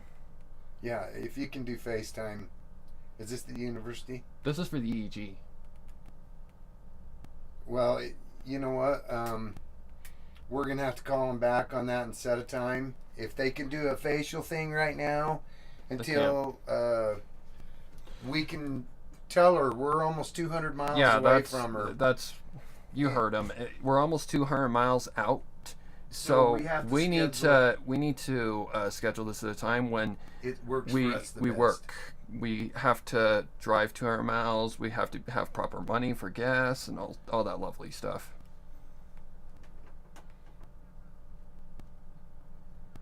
Okay. All right. Okay. Ask Thank you. her if they'll still call your meds. Hang on. Ask him if they'll still call your meds in. He's gonna have to do a face-to-face with you, and then see if we can. We'll see what we can squeeze in to get up to see him. But he's gonna have to keep refilling your meds until we can. Okay. Get Can I still get refills on my medication?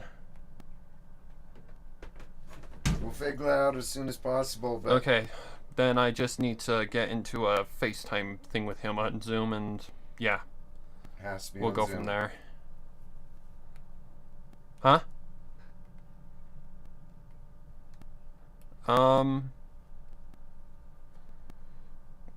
Let me talk with my parents first about this. Ask her who you're talking to. Does she have a direct All right. number? Does she have a direct number? All right. Bye-bye. I've got their number right there. Okay. Yeah, they want to do it on March 15th. Ain't gonna happen. I got surgery, or mom. Sorry, guys. Stuff. Hospitals, epilepsy stuff. So, I can't, the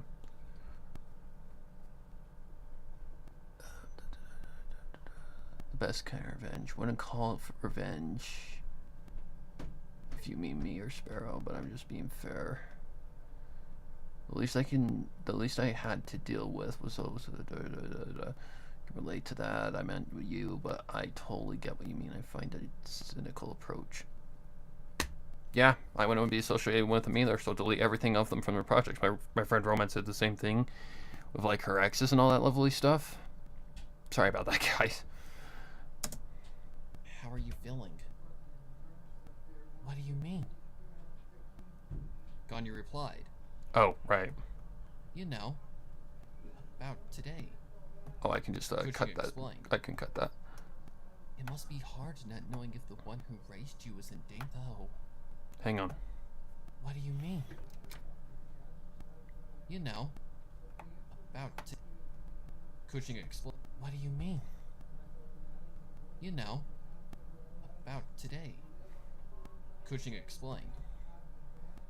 It must be hard not knowing if the one who raised you is in danger or not. Oh shit, wrong place. Oh, Kuching explained. Kuching explained. Yep. it must That's be right. hard not knowing if the one who raised you is in danger or not. Tyler, Hang on.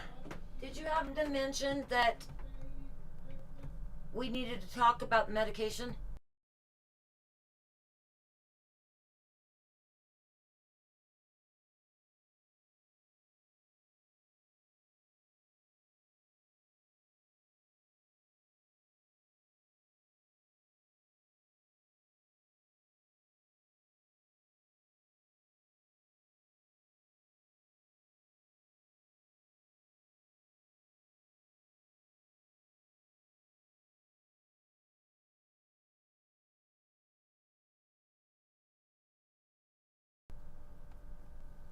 Better keep that unopened. Okay, what am I doing? About today. Right there. Okay, cut that. About today. It must be hard not knowing if the one who raised you is in danger or not.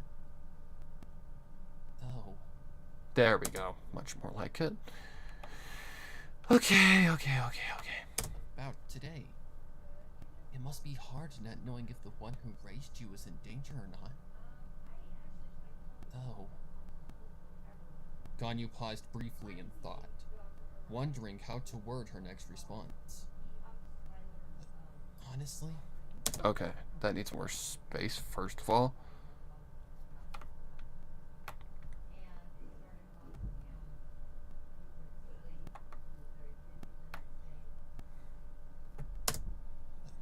honestly, I don't know how to feel.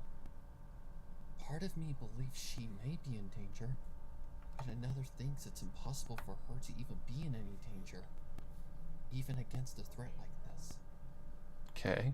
I've always known Cloud Retainer as a very powerful and independent being. And while she did raise me, I really never truly saw her as a mother, but more a mentor or teacher. Okay. I can see why you'd think that, given what I saw of her during our defense against Osile. Kuching added, Okay. I guess I could just turn this into a conversation. However, Did I unmute my microphone? I don't think so. I did, okay. however, I also could see that she cared for you and considered you one of her own behind all of the Adeptus nature. Okay. Oh, I never doubted that she loved me in her own special way. Otherwise, I probably wouldn't have even attempted to try living amongst humans. Outside of training and learning what I needed to survive, she always did give me time to be a child. From watching sunsets and playing hide and seek, to making training fun and not strict. However, there's always the question at the back of my mind of who my real parents were. I very vaguely remember my mother's face and voice like the equivalent of trying to see her reflection in muddy water. It's distant and blurry, but just clear enough to see some things. What do you see? Kuching asked. Okay. Ganyu took a moment to think. Right there. Okay, cut that. What I could actually do is just this. Sort. And That's it, right? What do you see? Yep. Okay, so we're gonna apply the effect to this entire track. Just let her know we had somebody just barely call. Maybe. Oh. Wait, where am I? Oh, right there.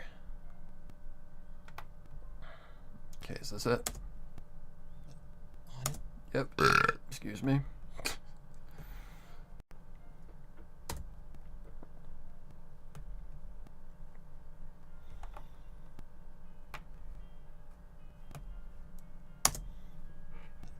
honestly, I don't know how to feel.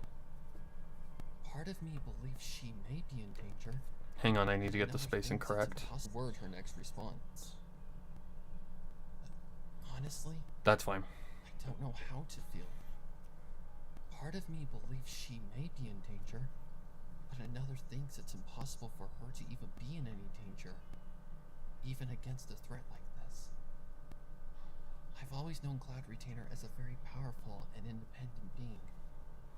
And while she did raise me, I really never truly saw her as a mother, but more a mentor or teacher. I can see why you'd think that, given what I saw of her during our defense against Osile. However, I also could see that she cared for you and considered you one of her own behind all of the Adeptus nature. Oh, I never doubted that she loved me in her own special way. Otherwise, I probably wouldn't have even attempted to try living amongst humans. Outside of training and learning what I needed to survive, she always did give me time to be a child. From watching sunsets and playing hide and seek, to making training fun and not strict. However, there's always the question at the back of my mind of who my real parents were. I very vaguely remember my mother's face and voice like the equivalent of trying to see a reflection in muddy water. It's distant and blurry, but just clear enough to see some things. What do you see? Alright, there's that part.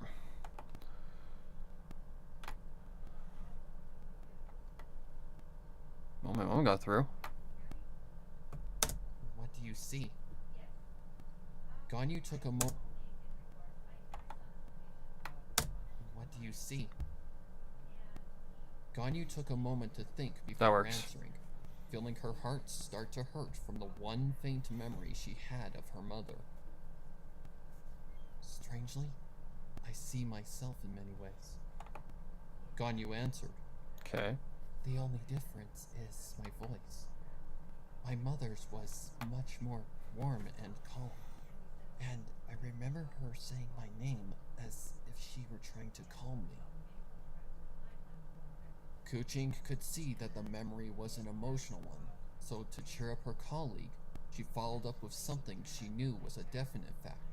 Okay. So cut there. Let's see. Here. We can use a simple. Sure. 1, 2, 3.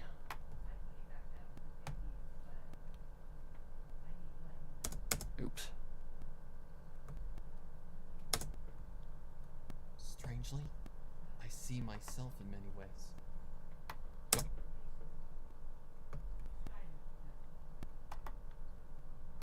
Okay. Strangely, I see myself in many ways. The only difference is my voice. My mother's was much more warm and calm, and I remember her saying my name as if she were trying to calm me. Kuching could see that the memory was an emotional one, so to cheer up her colleague, she followed up with something she knew was a definite fact.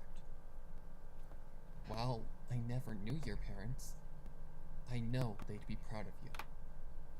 Kuching spoke in a comforting tone. That's all every parent wants for their child.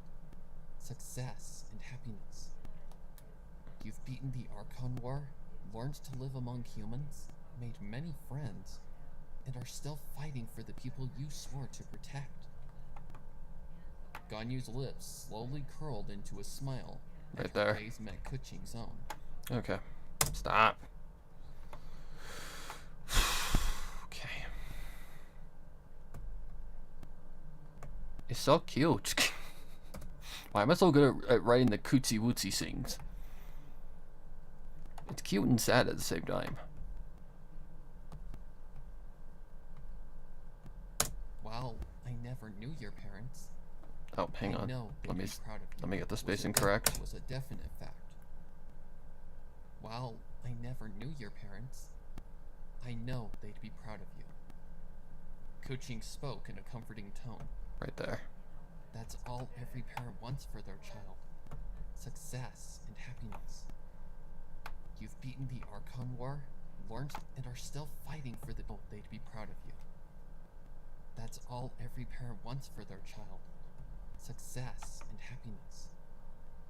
You've beaten the Archon War, learned to live among humans, made many friends, and are still fighting for the people you swore to protect. Ganyu's lips slowly curled into a smile, and her to protect. Ganyu's lips slowly curled into a smile, and her gaze met Kuching's own. Thank you, Kuching. Ganyu said with assurance. Ugh, gosh. I'm glad you're here with me. Kuching felt herself start to blush at the comment, just smiling herself and returning with Alright. Gotta hear a crap ton of mouth noise coming through. Fucking annoying. Come. Make unique as a simple. Boom. Where are you? 1, 2, 3. Alright, where are we? Thank you, Kuching. Ganyu said with assurance. I'm glad. Like, I can hear the song that I made for Savior playing in my head, the Eternally song that I made. Like, I can just hear the piano melody. Do do do do do do do do do do do. Thank you, Kuching.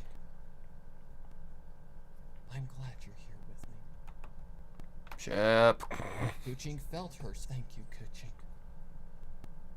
I'm glad you're here with me. Pull that back a little bit more. Kuching. I'm glad you're here with me. Okay. Kuching felt herself start to blush at the comment, just smiling herself and returning with a proper response. I'm glad you're here too, Ganyu. Shep. Ganyu nodded at the sentiment, a yawn escaping her as she raised. Okay, stop for a minute. Could probably cut all that and just put like that she's tired.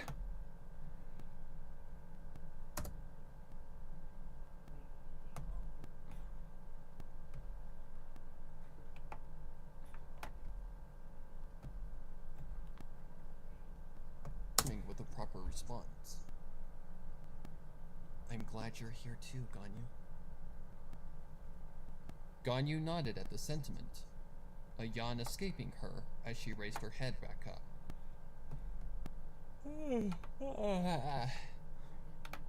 I'm going to take a rest, Ganyu assured, moving her body onto the hard ground to go to sleep. Okay. In the morning when you get up, Skylar, I know you're dizzy. What else are you experiencing? Heavy head, like there's a ton, like a lead block in my head. It's just like Really drives me down. heavy-headed, I guess. It's like I a don't know how you headache. explain that with a headache. It's like a giant headache. Like a giant headache, he says. Hang on, let me pause this. Or not pause it, but Anything else? Dizzy?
Come on.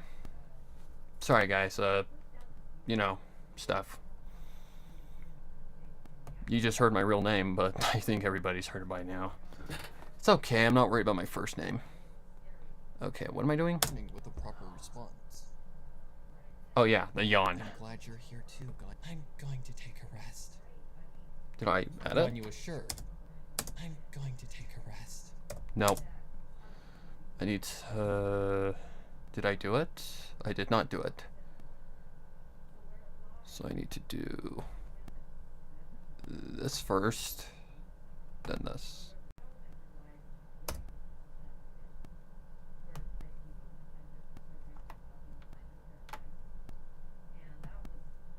I'm going to take a rest.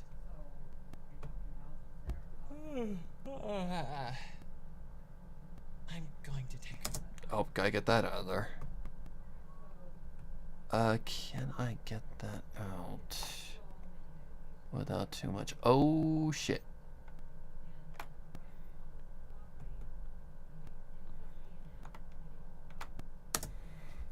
I'm going to take a rest. Ganyu assured, moving her body onto the hard ground to go to sleep, up until Kuching intervened. Ganyu, you're going to hurt your back and neck sleeping like that. Come and rest your head on my lap. I'll be fine, Kuching. Okay, that's fine. Ganyu assured, but Kuching just responded with a shake of her head.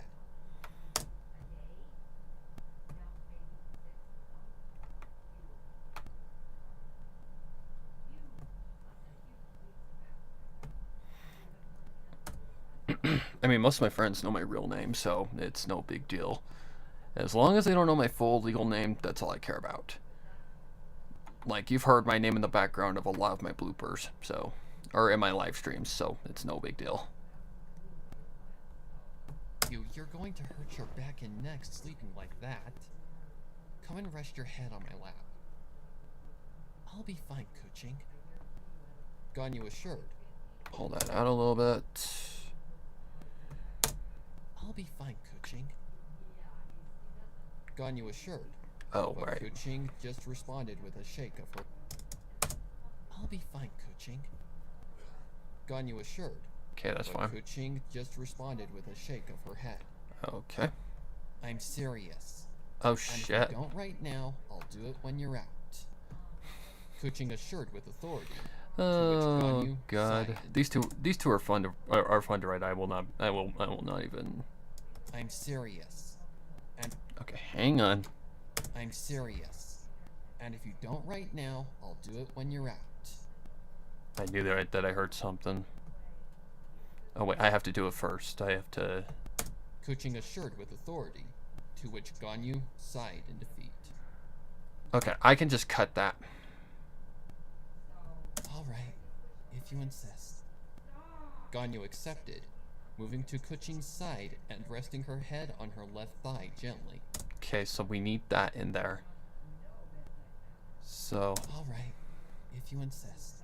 if you insist, right there. Because we need that in there. Okay. Making it as a sample. Sure. 1, 2, 3. I'm serious. I'm serious. There we go. And if you don't right now, I'll do it when you're out. Kuching assured with authority, to which Ganyu sighed in defeat. Okay.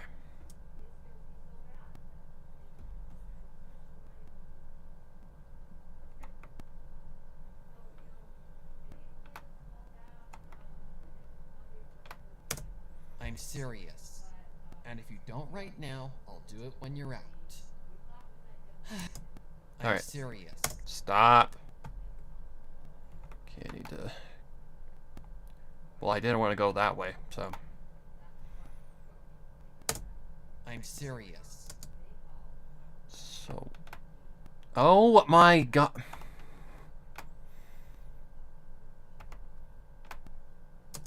I'm serious. And if you don't right now, I'll do it when you're out. Right there. That's where I need to be. I'm serious. And if you don't right now, I'll do it when you're out. Alright, if you insist. I'm serious. And if you don't right now, I'll do it when you're out. Alright, alright.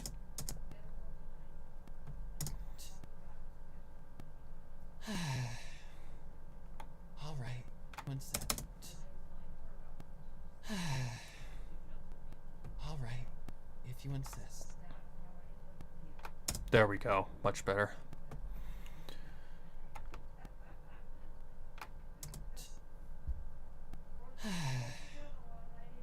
Alright, if you insist. Side and resting her head, if you insist. Ganyu accepted, moving to Kuching's side and resting her head on her left thigh, if you insist. Ganyu accepted, moving to Kuching's side and resting her head on her left thigh gently.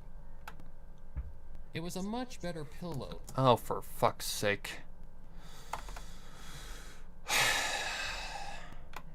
I do not know why I keep doing that, but... Okay, what is this? It was a much... Okay. Ganyu accepted, moving to Kuching's side and resting her head on her left thigh gently. It was a much better pillow than the hard ground, and upon closing her eyes, she passed out to the calm sound of the fire and Kuching's pulse. It was a much better pillow than the hard ground, and upon closing her eyes, she passed out to the calm sound of the fire and Kuching's pulse. Kuching wasn't far behind. Exhausted from the mass closing her eyes, she passed out to the calm sound of the fire and Kuching's pulse. Kuching wasn't far behind, exhausted from the massive amount of hiking she'd endured. Upon laying her and allowing the sound of the fire and Kuching's pulse. Kuching wasn't far behind, exhausted from the massive amount of hiking she'd endured. Upon laying her head back and allowing the sound of the fire and Ganyu's soft breathing. Stop for a minute.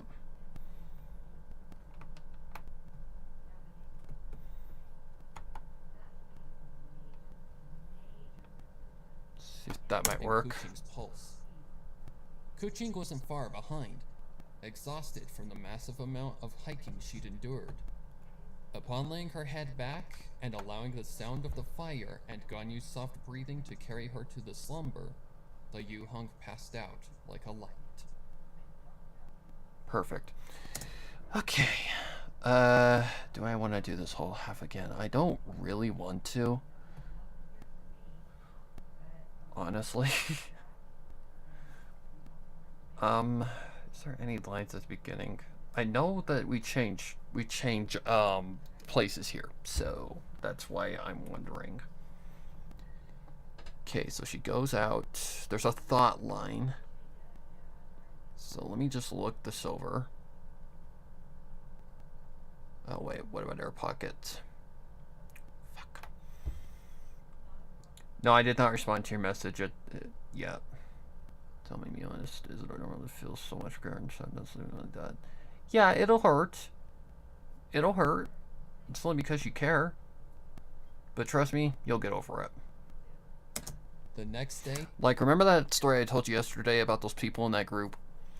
I thought I was done. I thought I would never find, like, a group like that again. Like, that was my big thing. Look at me now. Because that's where I went next. the next day was a rough one. Ganyu waking first and sitting up from her colleague's lap. It was slightly chilly, but the fire had managed to carry enough heat to last them the entire night. Upon looking towards the cave opening, Ganyu could see sunlight peeking through.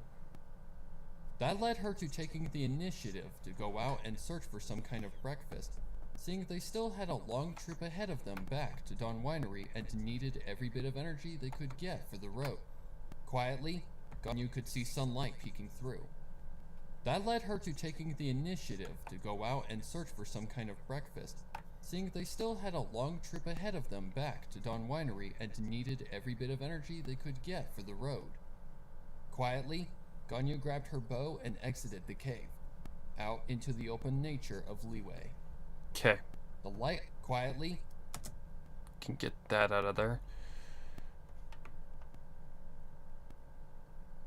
Hey, it's no problem, dude. I know how you feel. I've been there. I've done that. We all make mistakes. We all go through our own tribulations, our own little, lessons in life.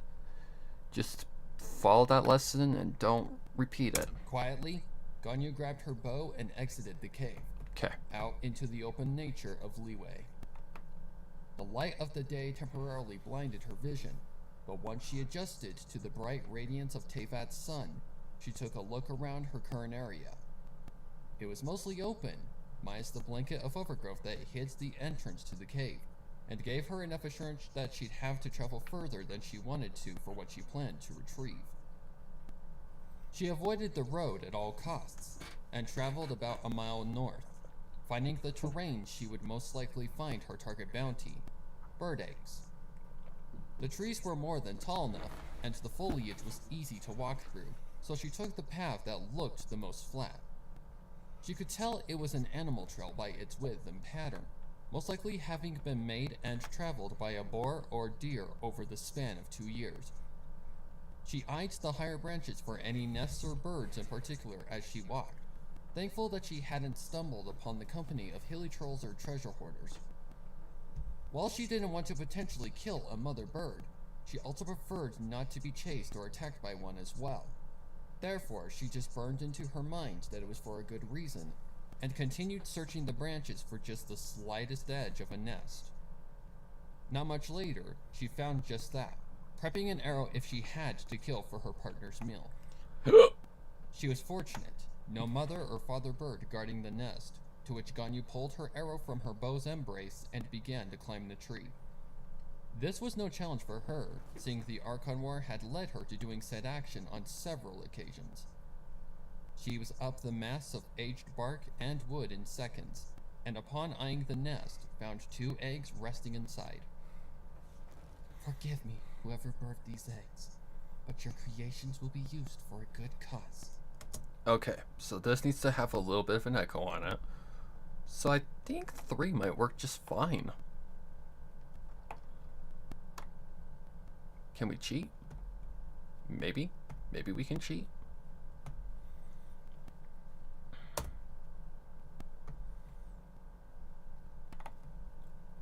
Please cheat. Please. Let's just cheat. Please. Just make it easy on me. Forgive me, whoever birthed these eggs, but your creations will be used for a good cause. Forgive me, whoever birthed these eggs, but your creations will be used for a good cause.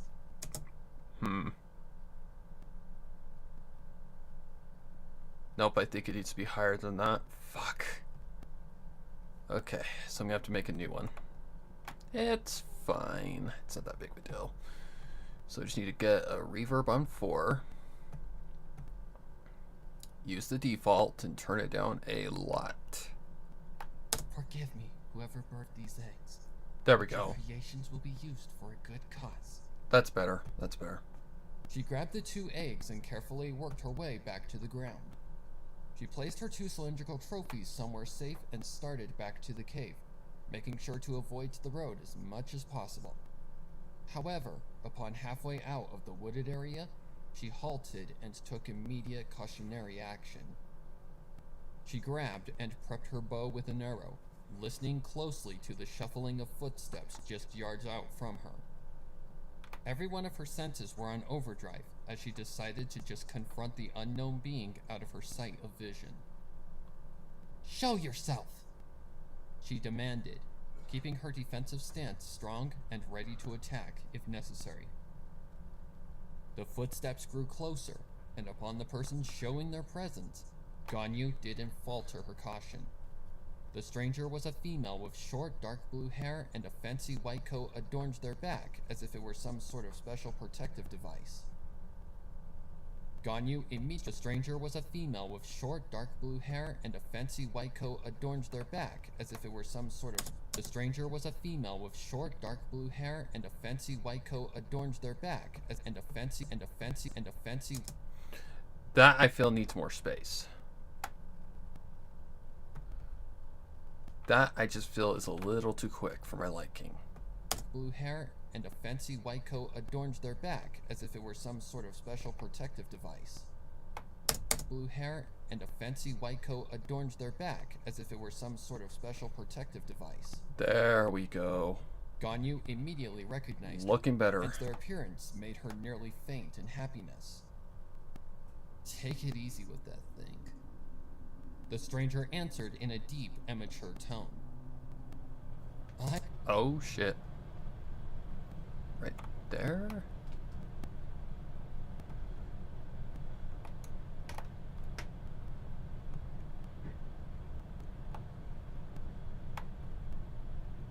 Deep, immature tone. I have no interest in robbing or hurting you in. She stopped, becoming more familiar with Ganyu and realizing she had nothing to fear. Ganyu?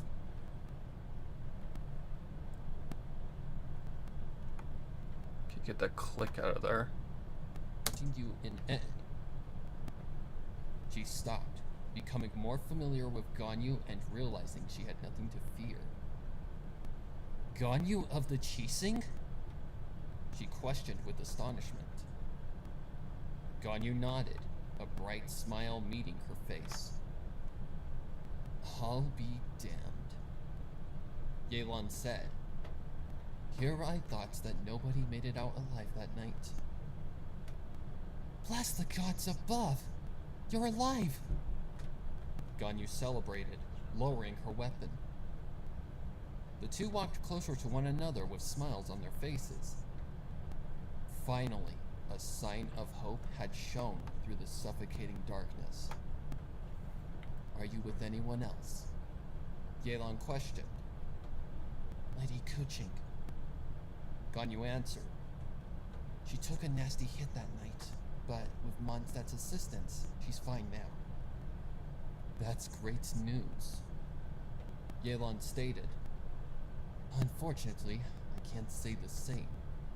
I was the only one outside of the city when it went up in flames, unlike my contacts and spies. I was far too late by the time I even reached the borders of the city. I couldn't believe what I was seeing. I've been on my own, laying low and trying to come up with a plan. Now that I know you and the Yuheng are alive as well, there just may be a chance. There's already a plan in order, Miss Yelan, Ganyu assured. Oh? What sort of plan do you have to turn the tables on these bastards? Yelan asked, to which Ganyu proceeded by telling Yelan the entire plan, minus Diluc's parts of the deal. She also relayed every important detail about their enemy and the fact that the Sarita may or may not be aware of the ordeal. So, you plan to lead the potential head of the gang into a trap for questioning on further information, Yelan assured. Ganyu nodded. What do you think? Ganyu followed up. It's risky, but it just may work. Yelan commented. If we want to stand any chance against these monsters, the first step is figuring out who they are and how they operate. That's the plan, Ganyu assured. However, while I came up with it, and everyone agreed to it, I can't help but think it's still incomplete. How so? Yelan questioned. Well, I just feel we're making the same exact mistake that led to Liyue Harbor's destruction. We are underestimating our enemy's abilities, and we're going to either end up losing him, or potentially getting Mondstadt citizens killed by our own foolish assumptions. I see. And I'm proud to say that your assumptions about your plan are indeed correct. Yelan clarified. You can't live by our own foolish assumptions. I see. And I'm proud to say that your assumptions about your plan are indeed correct. Yelan clarified. You are dealing with a more difficult fish to fry than you could imagine. Far indeed correct. Yelan clarified.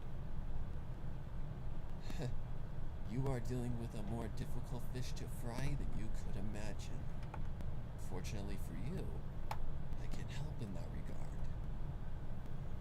Ganyu's curiosity piqued at that. How?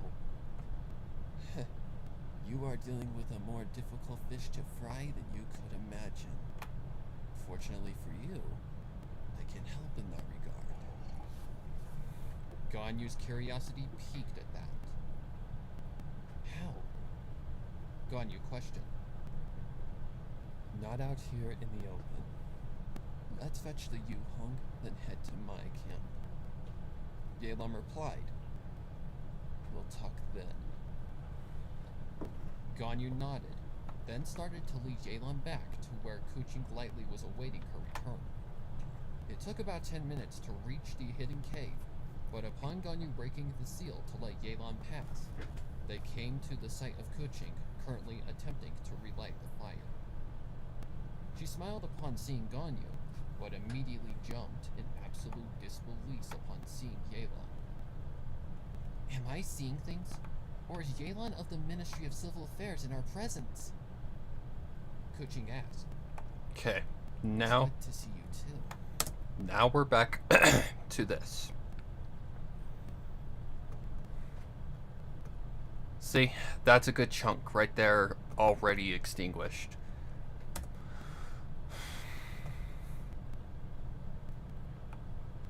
So yeah, if you never want to have to repeat loops like this, don't do what I do, if you're not interested in that. Am I seeing things? Or is Yelan of the Ministry of Civil Affairs in our presence? Kuching asked. It's good to see you too. Yelan responded in a joking manner. Kuching's eyes bulged at the...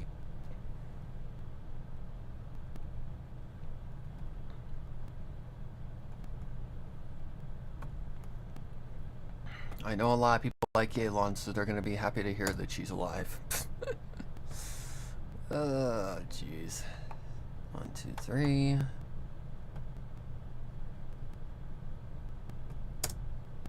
It's good to see you too. Yelan responded in a joking manner.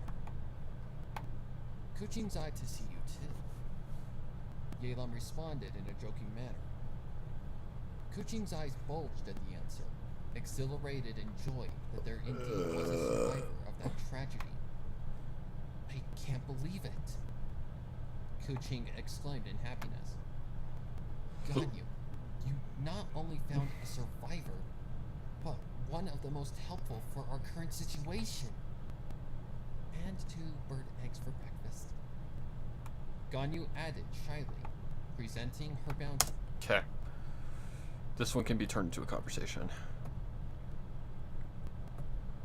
Do this. Holy crap, it is hot.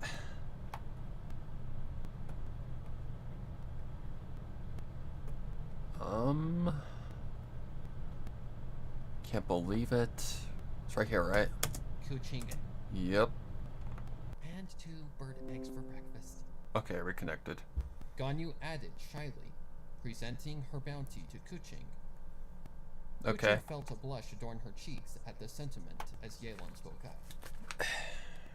Ganyu already told me everything that has occurred ever since that night of damnation, including your plan to potentially fix this whole mess.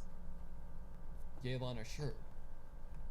However, there's one hole in your plan that can most likely lead to failure. Okay, stop for a minute.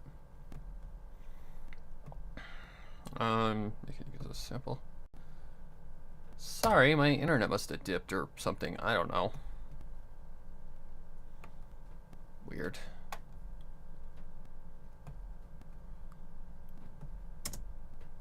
Ganyu already told me everything that has occurred ever since that night of damnation, including your plan to potentially fix this whole mess. Yelan assured. However, there's one hole in your plan that can most likely lead to failure, and I might have the solution to fixing it. Okay, what's the hole in our plan? Kuchin questioned. We'll discuss that at my camp, seeing Fatui spies are all over these mountains. Yelan clarified authoritatively. Best keep critical factors hidden from eavesdroppers. Okay.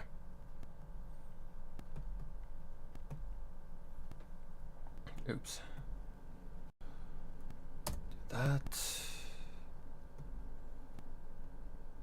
It is fucking hot in here. Okay, let's see what we can't do here. Here, I guess? However, there's one hole in your plan that can most likely lead to failure, and I might have the solution to fixing it. That needs to come back a lot. Okay, what's the hole in our... Kuchin question might have the solution to fixing it. Okay, what's the hole in our plan?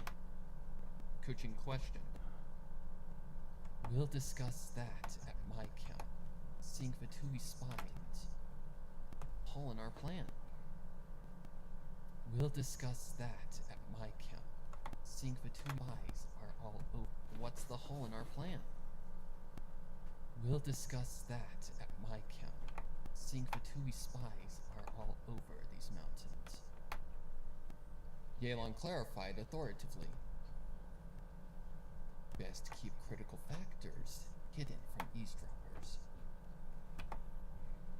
Kuching nodded in understanding. Good. For now, let's have some breakfast, shall we? There we go. Okay, right here. Okay, it's a sample.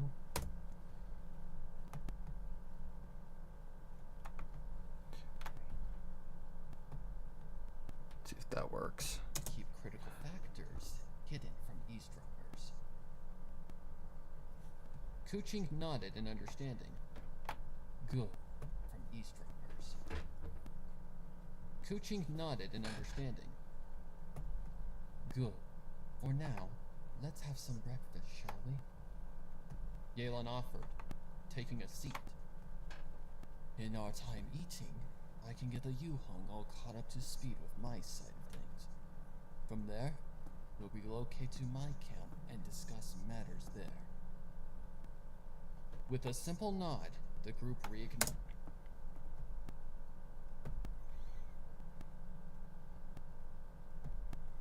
Okay, I think this is the last one. Thank God. It's not as bad as yesterday. Yesterday's was a fucking... Oh my God, every other second. Eavesdroppers. Kuching nodded in understanding. Good. For now, let's have some breakfast, shall we? Yelan offered, taking a seat. In our time eating, I can get the Yuhong all caught up to speed with my side of things. From there, we'll relocate to my camp and discuss matters that... With a simple nod, and ate in peace at a... Good. For now, let's have some breakfast, shall we? In our time eating, I can get the Yuhong all to speed with my side of things. From there, we'll relocate... In our time eating, let's have some breakfast, shall we? In our time eating, I can get the Yuhong all caught up to speed with my side of things. From there, we'll relocate to my camp and discuss matters there. With a simple nod, the group reignited the fire, cooked Ganyu's pair of eggs, and ate in peace out of the eyes of enemies. It seemed like the chaos of the situation had finally rested with Yelan in the mix, but rest assured, the battle was far from over. Something they all knew as they enjoyed their breakfast together. We're at 24 minutes. So it's probably going to be a little bit over an hour. You're there just short of it. So let's export it. Wave file. Not wave file. Uh-oh. Okay. Export as MP3. TBOIAL chapter 9 effects added.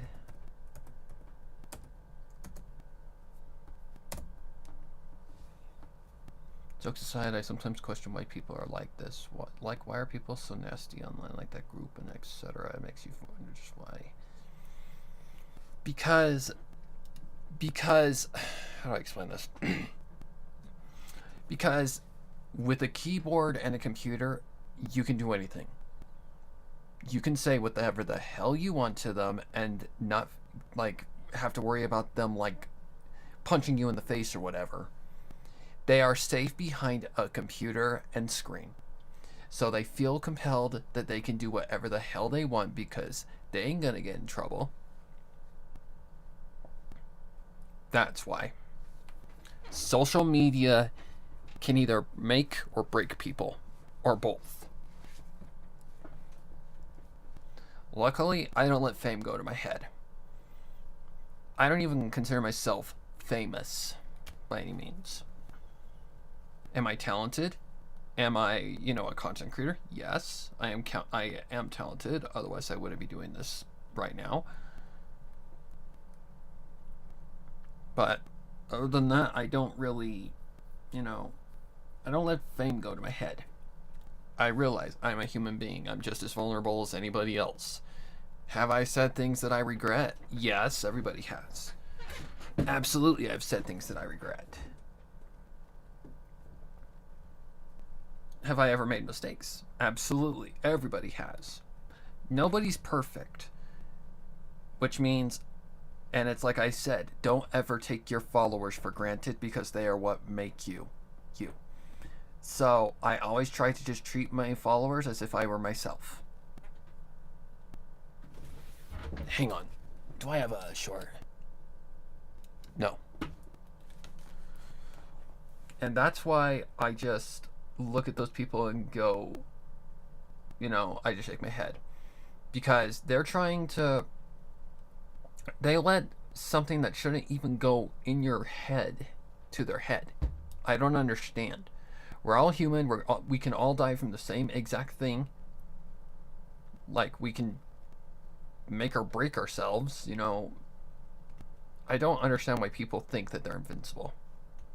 The president is just as invincible as we are, or as vulnerable as the rest of us are. Sure, he's more secured, but if a gun were to go through the heart, he is at the same exact risk of dying as the rest of us. Because we all pump blood, we are all born the same, we all talk the same, we are all human.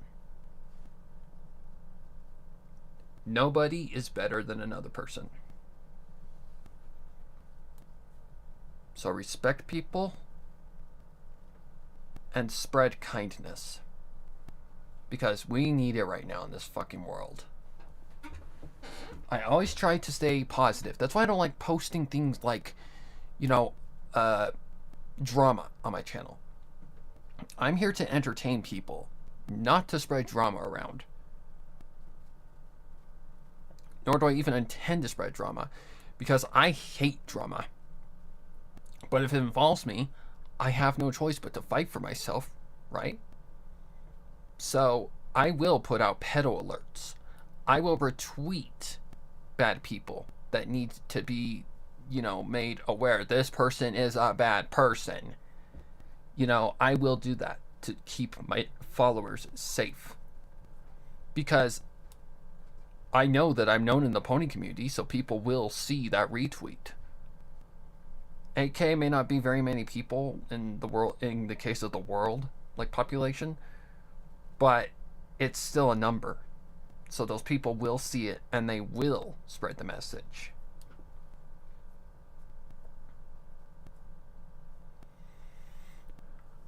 But don't ever let fame go to your head. Fame can either kill you or it can make you good. It's like a two-headed snake. Or not a two-headed snake. It's like a double-edged sword. Let's think of it that way. Like, it's like a double-edged sword, basically. Like, both sides are capable of doing the same thing, but only if you allow it. One can kill you, one can make you the best person, or the most famous person in the world. Because everybody starts at somewhere low. They don't start out famous. They have to work their way up that ladder. Like when I started my YouTube channel, I was at the base. And I slowly but surely grew. 7 years later, I'm at 8K, and I don't regret it. Nor do I take my followers for granted, ever. This will be interesting. I should probably check the audio first, just to be absolutely sure everything is okay. Import audio. TBOIAL chapter 9. Oh shit. Fucking hell. That just shows my brain's tired. IAL chapter 9. That just shows my brain's getting tired because I'm making mistakes that shouldn't be mistakable.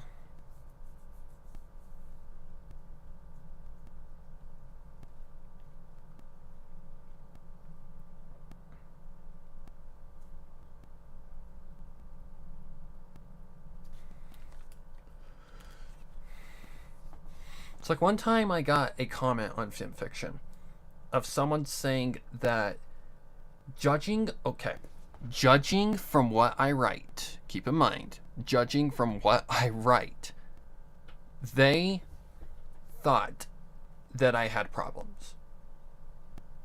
They literally said that. They said, and judging by the rest of your content, I think you should consider getting some help. I'm like, oh my lord, I never thought I would get a freaking comment like this, but apparently I have to let this dingnut know that there's a difference between fan fiction and reality.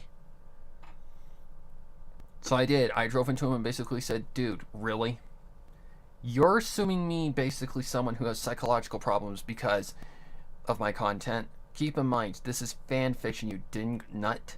It comes from the imagination. The imaginary is a fictionary boundary.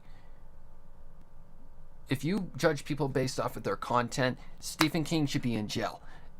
No, Stephen King should be on death row and in the psych ward. R.L. Stine should be in the same exact situation. He's written stories about murderers and haunted masks and crap like that. You know, there's a lot of people that would be in jail if their content defines them as a person. It pissed me off. I'm like, are you fucking kidding me? I never thought I would get a comment like this, but apparently there's just those many idiots in the world. But yeah, they basically judged me as someone who has psychological or am secretly a murderer because of my content. I'm like, oh my god, are you kidding me right now? Bro, I could never kill another person unless my life depended on it. If it's my life or theirs, they're going down. In a defensive stance, I will kill. But only in that case. Never would there be any other case of me trying to kill someone. Because, yeah. No. I can write about killing ponies and humans all day long. All day long. But in reality, I'm a nice guy. I'm a very nice guy that will respect you if you respect me back. That's the deal. Okay, I'm not seeing anything abnormal, so that's a good sign. Good. Like, I just don't... I'm like, what makes someone comment that? Like, seriously, what makes someone comment that? Either you are someone who is like a Jesus freak, like a Christian who who thinks that I'm a sinner, like the ultimate sinner, or Jeffrey Dahmer, or God, I can't remember his name. My God, what was the name of the serial killer? Had the beetle and all that stuff. Wow. Yeah, my brain is definitely tired. Jeffrey Dahmer. What was his goddamn name? Oh my God, Mr. Good-looking guy that killed all those girls. Had the beetle. Was the good-looking dude. Nobody suspected him as a serial killer. Oh. Are you serious right now? I can see him plain as day in my head. T comes to mind.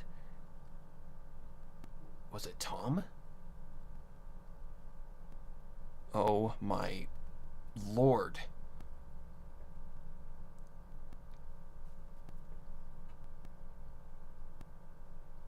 What the hell? What was the name of that goddamn serial killer? That's gonna be crazy. I can see him plain as day. Nice looking guy, black hair, had the beetle, killed the girls. My brain keeps wanting to say Tim Hardy, but no, that's an actor. Famous serial killers. Here's a summary from inside Ted Bundy. I knew it was a T. Jack the Ripper, Jeffrey Dahmer, Harold Shipman, John Wayne Gacy, H.H. Holmes, Pedro Lopez, and Ted Bundy. Ted Bundy. That's who I was trying to find.